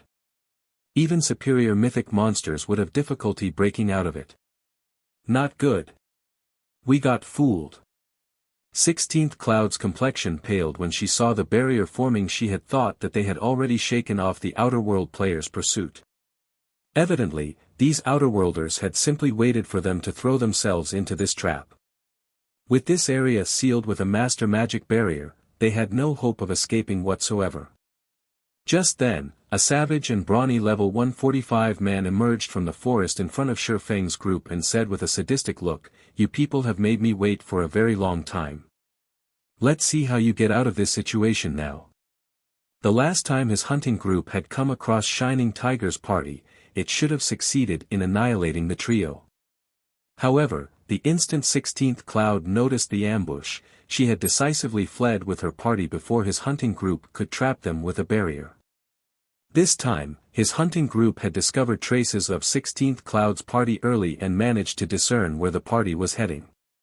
And with this information, his hunting group could easily set up an ambush. At this time, 16th Cloud couldn't help looking at Shifeng with guilt. Guild leader Black Flame, this is all my fault. If I had suggested we take another exit, they wouldn't have caught us. The Demon Mist Valley didn't have just one exit. Had they chosen any of the other exits instead, they wouldn't have gotten trapped. Vice Commander Cloud, you don't need to blame yourself, Shifeng said, shaking his head. After all, I was the one who asked you to find the nearest exit. Even if you didn't guide us, we would have had to clean up these hindrances sooner or later. Upon hearing Shifeng's words, the approaching brawny man automatically frowned. Read latest chapters at Wuxia World. EU, clean up us hindrances. What big words you have there. Commander Eagle, why are you wasting time speaking with these people? These ignorant natives just don't know how large the gap between them and us is. Let's just get rid of them now. Shifeng's words enraged the outer world players surrounding his party. In their opinion, the residents of this god's domain were no different from natives living in an undeveloped wilderness. Yet, these natives weren't kneeling and begging them for mercy but even treating them like annoying flies. Such arrogance was beyond salvation. However, while the Outer World hunting group's 30-plus Tier 4 experts and 100-plus Tier 3 experts were raising a ruckus, the brawny man leading them turned his gaze toward Awakened Abyss's group. "Commander Abyss, you're finally here. May I know if your group will be taking action, or will you leave it to us?" Chapter 2862, Hunter. Or Hunted. Quasi-Eagle's words agitated the Tier 4 experts around him so much that they wished they could charge forward and finish off the 7 native players in front of them immediately. Currently, the Alliance's price for native Tier 4 experts was 300 contribution points per kill. If a curse was used on the kill, they would receive 1,000 points. These prices represented a fortune, even for the luxury zone's residents, let alone residents of the commoner zone like themselves. If converted into income, 1,000 Alliance contribution points were equivalent to 10 years of salary for an ordinary person living in the luxury zone. Indeed, the Interstellar Alliance's bounty for native Tier 4s was that high. This demonstrated the Interstellar Alliance's determination in acquiring this god's domain. More importantly, Alliance contribution points could be exchanged for money but not vice versa. Meanwhile, Alliance contribution points could be used to exchange for many items and resources that normally could not be bought with money. Hence, the 7 Tier 4 players in front of them were basically walking treasure troves. Even if they split the points among their group, they would still earn a significant income. However, Awakened Abyss did not respond to Quasi-Eagle's question. Instead, he stared at the group of native players in front of him. More precisely, he was looking at the cloaked man standing at the head of this group. Despite being surrounded by over 100 Tier 4 combatants and suppressed by a master magic array, this cloaked man remained incredibly calm. Guild Leader Black Flame. "You've really made me search for you." Awakened Abyss ignored everyone around him, focusing solely on Shifeng, the words he uttered carrying endless rage and killing intent. Although Awakened Abyss had eventually gotten rescued from Sky Spring City's prison, his reputation in the guild had still plummeted. As a result, despite being one of the guild's top 3 talents, he had no choice but to complete a bunch of meaningless missions, such as hunting down Shining Tiger's Tier 4 experts. Hence, Awakened Abyss bore deep hatred for Shifeng. Only, after the world passage opened, he had not obtained any information on Shifeng's whereabouts, so he had no opportunity to reclaim his honor. However, Shifeng ignored Awakened Abyss's anger and hatred entirely. Looking at the young man, Shifeng said calmly, "So, it's Commander Abyss of 100 Ghosts. It seems you've improved a lot since we last met." Awakened Abyss was evidently much stronger than when Shifeng saw him in Sky Spring City. The young man had not only reached level 145 but even broken through the 100% threshold of his mana body. His mana body's completion rate definitely rivaled Phythalia's. Most importantly, aside from sporting epic set equipment, Awakened Abyss also had 3 fragmented legendary items on him. Given that he was at the domain realm and had gotten far in the realms of truth, the combat power he could display was most likely superior to the average Tier 4 NPCs. "That's right. This is all thanks to you, Guild Leader Black Flame." Awakened Abyss gnashed his teeth at Shifeng's words. "Since we had the fortune of meeting today, how about we, 11?" Just as Awakened Abyss was about to propose a duel, Jade Leaf hurriedly tugged his sleeve and said quietly, "Abyss, don't mess around. His strength has already reached monstrous levels. Moreover, the Elder told you that now still isn't the time for us to make an enemy of Black Flame." Awakened Abyss had been imprisoned in Sky Spring City, so he had not witnessed the battle outside the Secret Covenant Tower. Back then, not only did Shifeng single-handedly slay hundreds of weakened Tier 4, faux Saint saboteurs as if he was cutting up a bunch of vegetables, but he also revealed extraordinary trump cards. Shifeng also possessed an incredibly powerful mana domain. When he deployed his mana domain, none of the faux Saint Saboteurs managed to exhibit more than half of their usual combat power. While one of the reasons Wind Shadow had chosen to surrender to Zero Wing was indeed the mobile fortress's threat, a larger part was Shifeng's trump cards.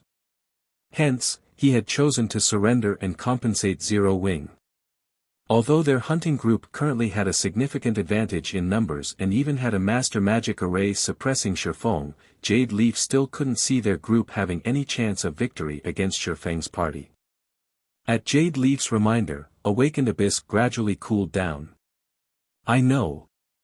Although Awakened Abyss wanted nothing more than to kill Shifeng right now, his circumstances were no longer the same as before. He could no longer afford to act willfully. Take Jade Leaf, for example. In addition to protecting him, she was also tasked with supervising him. If Awakened Abyss dared defy Wind Shadow's command and Jade Leaf reported his disobedience, it wouldn't matter whether he managed to kill Shifeng or not, nothing good would come of it. In fact, he might get even more marginalized in the guild. After Awakened Abyss finished his conversation with Jade Leaf, he turned to Quasi-Eagle. Commander Eagle, remove the barrier. We're leaving. At Awakened Abyss's words, Quasi-Eagle and the other Tier 4 experts of the hunting party were all stunned. What's going on? 16th Cloud also goggled in shock. She couldn't understand why the situation had taken such an unexpected turn. While she wasn't aware of the history between Awakened Abyss and Shifeng, she could tell from the anger and hatred Awakened Abyss had displayed toward Shifeng a moment ago that Awakened Abyss wouldn't let them go. In fact, it was already incredible that Awakened Abyss did not take action immediately. Yet, Awakened Abyss was now saying to let them go. If not for her clearly sensing the resentment Awakened Abyss radiated, she would even suspect that Awakened Abyss had merely been feigning anger before and that he actually had an excellent relationship with Shifeng. Let alone 16th Cloud, even Shifeng found this situation surprising. He couldn't help wondering if Awakened Abyss had blown a fuse or two in his brain from his previous outburst and had a slip of the tongue. Commander Abyss, what are you saying? Looking at Awakened Abyss in confusion, Quasi-Eagle asked, we've expended so much manpower and resources to hunt them down, yet you want us to just release them? It wasn't easy to hunt down and surround the native superpowers Tier 4 experts, who were now operating very cautiously. If it were before, they would have required a team of only a dozen or so Tier 4 combatants to hunt down a handful of native Tier 4s. Now, they needed to mobilize over 100 Tier 4 combatants just for 3 of Shining Tiger's Tier 4 experts. Since their hunting group had surrounded 7 Tier 4 experts, for more than expected, they would make a fortune if they simply finished the job. Yet, Awakened Abyss was telling them to let these Tier 4 experts go. For a moment, Quasi-Eagle suspected that Awakened Abyss had gone crazy. In response, Awakened Abyss clenched his fists and repeated, yes, let them go. 16th Cloud and her 2 guildmates heaved a deep sigh of relief at Awakened Abyss's affirmation. Although they didn't know why such a situation was happening or who exactly Awakened Abyss was, Awakened Abyss appeared to be the leader of this hunting group. And since the leader had spoken, her party should be safe. However, contrary to the Shining Tiger trio's expectations, Quasi-Eagle, the mercenaries' leader, behaved as if he had not heard Awakened Abyss's command. He didn't call off his subordinates or remove the master magic array. Sorry, but I cannot listen to your words, Commander Abyss. I don't know what kind of relationship you have with this guild leader Black Flame, but I need to take care of my brothers. We went to great lengths to trap these people in a barrier. If we let them go now, my brothers will have nothing to eat. Looking at Awakened Abyss, Quasi-Eagle smiled faintly and said, since you are unwilling to take action, we will do it instead. If you can't bear to watch, you can shut your eyes and stand aside. I promise we won't let your friends suffer and will finish the battle quickly. I support you, boss. Commander Abyss, even if you're the leader, you have to ask our weapons first whether we agree with your commands. That's right. Commander Abyss, if you can't bear to attack your friend, just stand aside. The other mercenaries promptly voiced their agreement with Quasi-Eagle. Players like them relied on bounties to make a living. Now that they had found themselves a big catch, there was no way they would let their prey get away. When Awakened Abyss heard these mercenaries' words, he had an urge to puke blood. When did I become friends with Black Flame? Despite his anger at the mercenaries' comments, Awakened Abyss was actually delighted about this situation. In fact, he wished these mercenaries would blow up this situation even further. At that time, even if the higher-ups of his guild wanted to pin the blame on him, they couldn't. Although Awakened Abyss was slightly displeased that he wouldn't get revenge with his own hands, watching Shifeng get killed wasn't a bad option either. Jade Leaf, on the other hand, frowned at this sight. She never thought that these mercenaries would be so crazy. These mercenaries were treating a monster like Shifeng as an average Tier 4 expert under the command of the native superpowers. Instead of conducting detailed research on the man, the only thing they had in their minds was money. Jade, you saw it yourself. I tried to let him go, but these people aren't willing to do so. There's nothing I can do about this. Pretending to be angry, Awakened Abyss said, these mercenaries simply aren't treating me like their leader at all. That's why I've been saying that I'm not suited to leading these mercenaries. After this mission, you must talk to Elder Windshadow for me. Forget it. We're leaving. Jade Leaf couldn't be bothered with these mercenaries. The instructions of the guild's higher-ups were simple, they were to avoid making an enemy out of Zero Wing, no matter what, for the moment. However, since they had no control over these mercenaries, the higher-ups naturally couldn't blame them for negligence if the mercenaries acted on their own. Jade Leaf promptly drew 100 Ghosts' members aside, refusing to participate in this affair. Good. Seeing Jade Leaf moving away, Quasi-Eagle smiled and said, brothers, time to work. Make sure not to show too ugly of a scene to our dear Commander Abyss. The other mercenaries present laughed, all them gazing at Shifeng's group with ill intentions. Read latest chapters at Wuxia World. EU friends, don't blame us for this. We're only doing this to make a living. For our sake, I'll have to trouble you to suffer a little bit. Quasi-Eagle said as he looked at Shifeng's group of 7, his eyes radiating killing intent. Trouble? Shifeng chuckled. It seems you people have made a mistake. Mistake? Quasi-Eagle eyed Shifeng strangely. What mistake? You've mistaken the roles of the hunter and the hunted in this situation. After saying so, Shifeng extended his mana domain, instantly enveloping a 2,000-yard radius in his mana and shattering the magic barrier trapping the 7. Chapter 2863, Peerless Overlord World Creation. How is this possible? 16th Cloud gaped in shock when she saw the magic barrier disappear and the pressure weighing down her body vanished. She simply couldn't bring herself to believe this situation.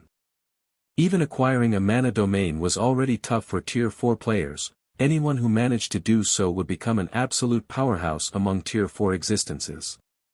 Meanwhile, world creation was something even Tier 5 existences had difficulty achieving. Anyone who reached the world creation standard could create a small world of their own, which was much more powerful than a barrier created using a magic array. It was akin to a passive, large-scale magic barrier. What was even more amazing was that the owner of this small world could isolate enemies from the ambient mana. So long as the trapped enemies had yet to reach Tier 5 or the world creation standard or did not possess fragmented legendary items capable of countering a world creation mana domain, resisting the owner of the small world was impossible. In front of a world creation expert, Tier 4 experts were hardly any different from Tier 2 and Tier 3 players, they just had stronger basic attributes and physiques. Let alone 16th Cloud, even Awakened Abyss and Jade Leaf were stunned by this situation. How can he be at the world creation level already? Isn't he just a native? Awakened Abyss couldn't believe his eyes as he looked at Shifeng. Even in the gods' domain they came from, only experts standing at the apex of the world had reached the world creation standard, all of them old monsters belonging to the few transcendental powers. However, Shifeng's appearance indicated he was only 30, at most. Moreover, the god's domain he lived in was not only sparse in mana but also lacking in legacies.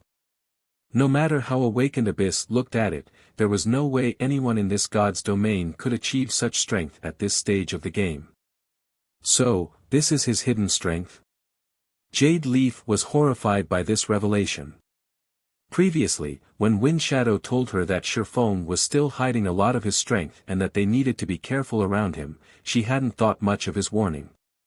She had reminded Awakened Abyss to avoid clashing with Shifeng simply because she did not want to disobey Wind Shadow's orders. However, after Shifeng revealed his hidden strength, Jade Leaf found him much scarier than even Wind Shadow's predictions.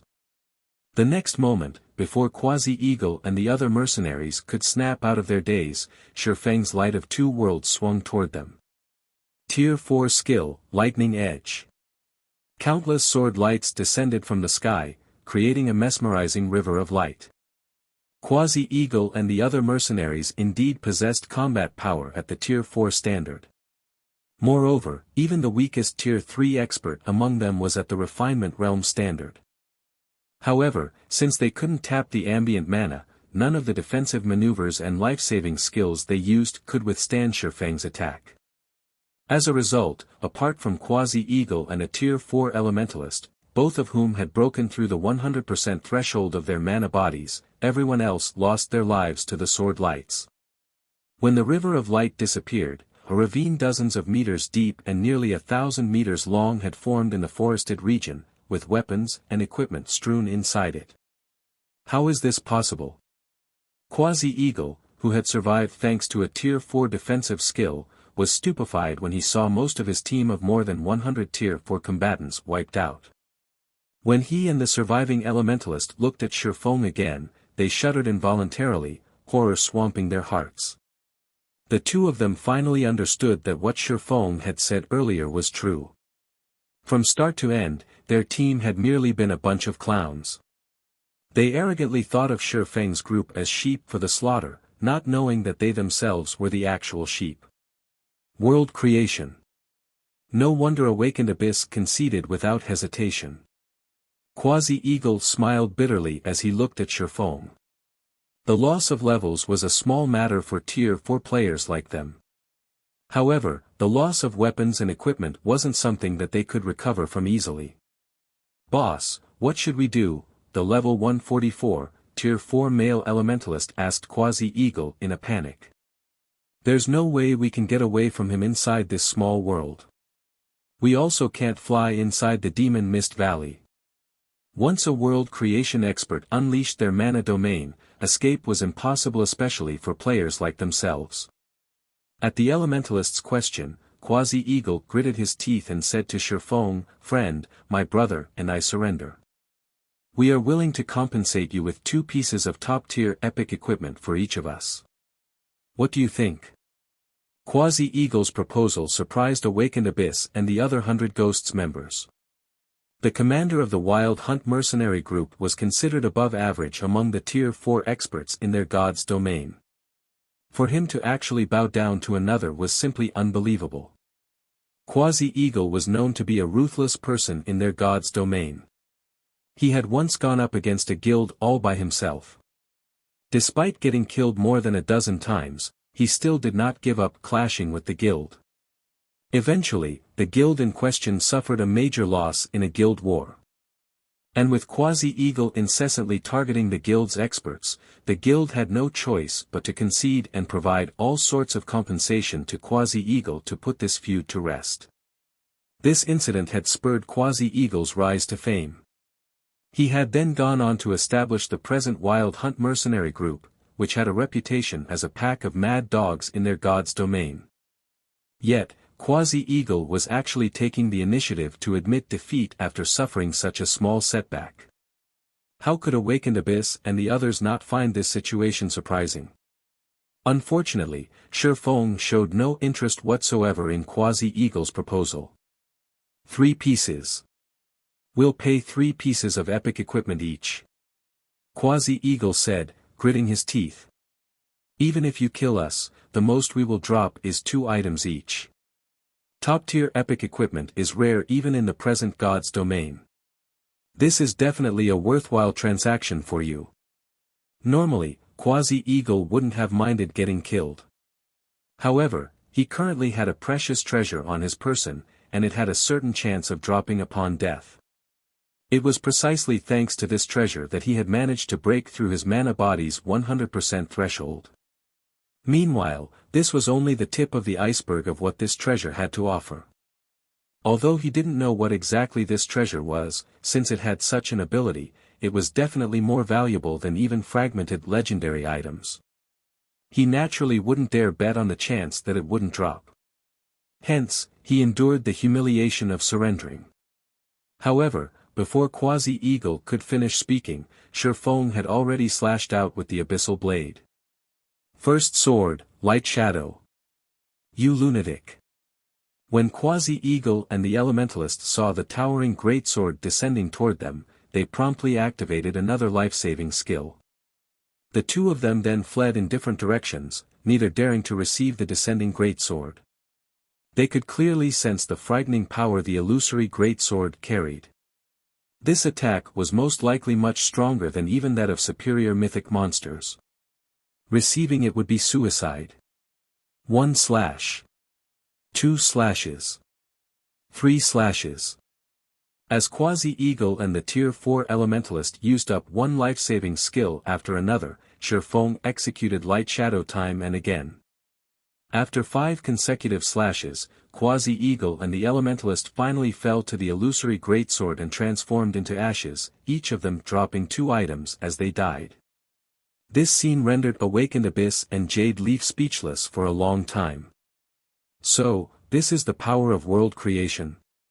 16th Cloud similarly found herself at a loss for words when she saw Quasi-Eagle getting killed in just a few moves. Read latest chapters at Wuxia World. Her party of 3 had previously clashed with the mercenary commander. Despite the 3 of them working together to fight him, they were still at a disadvantage. Yet, Shifeng had overwhelmed Quasi-Eagle and another Tier 4 expert, who had also broken through the 100% threshold of his mana body, so much that the two couldn't even retaliate. Afterward, Shifeng collected the loot from Wild Hunt, then glanced at 100 Ghosts' group. Awakened Abyss and the dozen or so Tier 4 experts around him shuddered involuntarily. A few of them even stumbled 2 steps back. Shifeng turned to 16th Cloud and the others. Let's go. Leaving behind the petrified members of 100 Ghosts, Shifeng led 16th Cloud and the others straight out of the Demon Mist Valley. Chapter 2864, Astonishing Zero Wing, He's Finally Gone. Jade Leaf heaved a deep sigh of relief when Shifeng's group disappeared into the distance. Previously, she thought that Shifeng would take action against them. Although they weren't afraid of getting killed, losing equipment would still impact them to a certain extent. Black Flame. Awakened Abyss glared at the distant sky. Just you wait. I'll get back at you one day. Although Shifeng was indeed powerful, he wasn't an invincible existence. This was especially true in the War of Worlds. Let alone Tier 4 world creation experts, even Tier 5 NPCs were incapable of stopping their invasion. Otherwise, so many kingdoms on the eastern continent wouldn't have fallen so soon after the War of Worlds began. Now, while it might seem like both sides had reached a balance, they were merely accumulating their strength. Moreover, it wouldn't be long before the next large-scale operation began. Abyss, you'd better not mess around. Black Flame is much scarier than we initially expected. If you disrupt the Alliance's plans, even Elder Windshadow won't be able to protect you, Jade Leaf warned. What we need to do now is notify the Elder about Black Flame as soon as possible. Although a peerless overlord like Shifeng couldn't affect the overall situation of the war between the two gods' domains, he could still affect the outcome of some war theaters. I know. Awakened Abyss nodded. After this operation, I'll return to headquarters and apply for a trial slot. You'll apply for the trial now? Isn't it too soon? Jade Leaf asked in surprise. The god's domain they came from was different from this god's domain. Their world had plenty of legacies. One of the more valuable legacies 100 Ghosts possessed was an ancient trial, and the entry slots for this trial were generally reserved for the guild's top talents. However, while this ancient trial could provide significant growth to players, it also came with significant risks. Failure would put players' souls into a weakened state for a long period. Moreover, every top talent in the guild had only one opportunity to challenge this trial. If I can improve my strength now, I can earn more contribution points in the upcoming war. So long as I accumulate enough points, I can just exchange for another trial slot. Awakened Abyss had long considered challenging the ancient trial. The Interstellar Alliance was adamant in acquiring the Eastern Continent, hence, it had offered incredibly lavish rewards to those willing to contribute to this cause. With his status as one of 100 Ghosts' peerless geniuses, acquiring another slot for future use wouldn't be difficult so long as he made enough contributions in the war. His only problem was that he needed to achieve world creation in this trial. Previously, Awakened Abyss had only heard rumors regarding the strength of world creation, but he hadn't known exactly how powerful the ability to create a small world was. However, after seeing Shifeng's battle, he finally understood the power of world creation. This was why he had decided to challenge the trial ahead of time.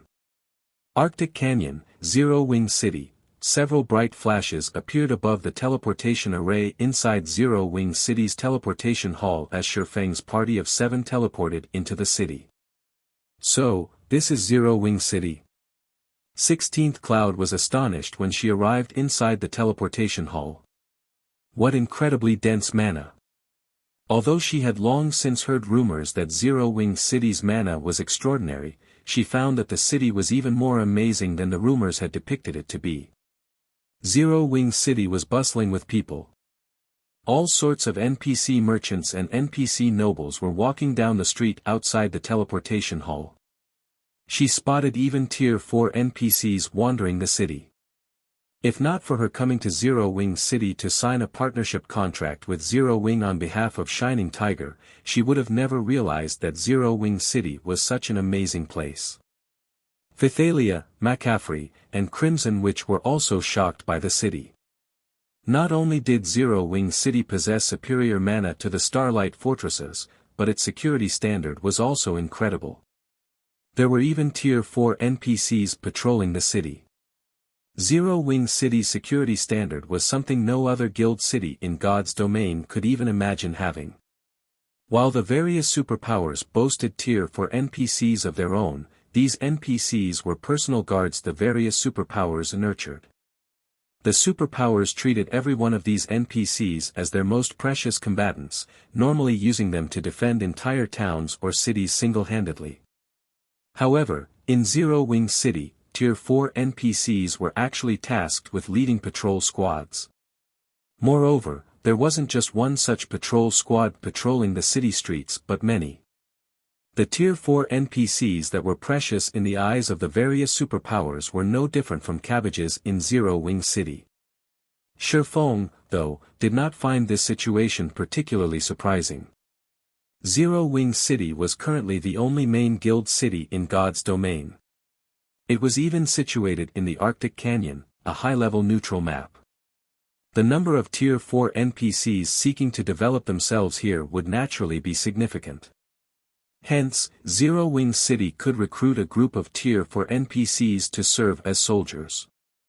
Not to mention, Zero Wing City's mana environment rivaled that of the ancient God's domain, making the city even more attractive to Tier 4 NPCs. After all, if one wished to develop themselves further, one would need to improve one's understanding of mana. However, Shifeng had to admit that Zero Wing City had truly made significant progress while he was gone. Not only had the strength of the city's NPC soldiers improved, but even the players occupying the city had grown stronger. Now, the players here were all Tier 3 or above, with even the lowest leveled among them at level 136. He had even noticed quite a few Tier 4 players in the city.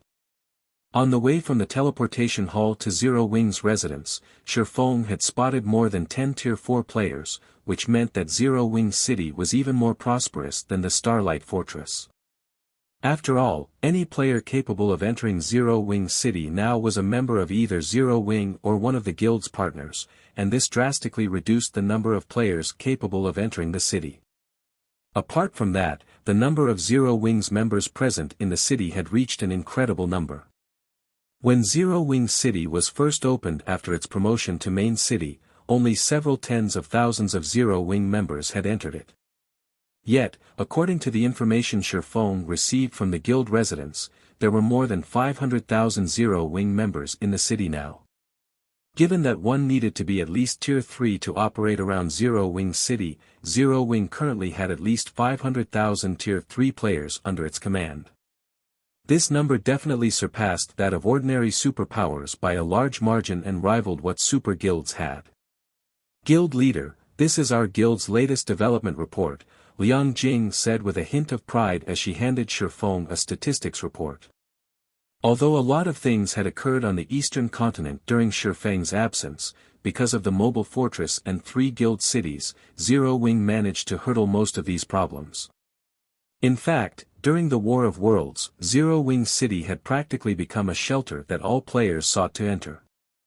Many annihilated guilds and wandering adventure teams had chosen to join Zero Wing, which resulted in Zero Wing's member count skyrocketing. If not for resource limitations, the guild's member count would have most likely doubled by EBNL/B. Amazing. Shifeng was astounded when he read the numbers on the report. At present, Zero Wing's total Tier 3 member count already exceeded 800,000, more than 500,000 of which were operating in Zero Wing City.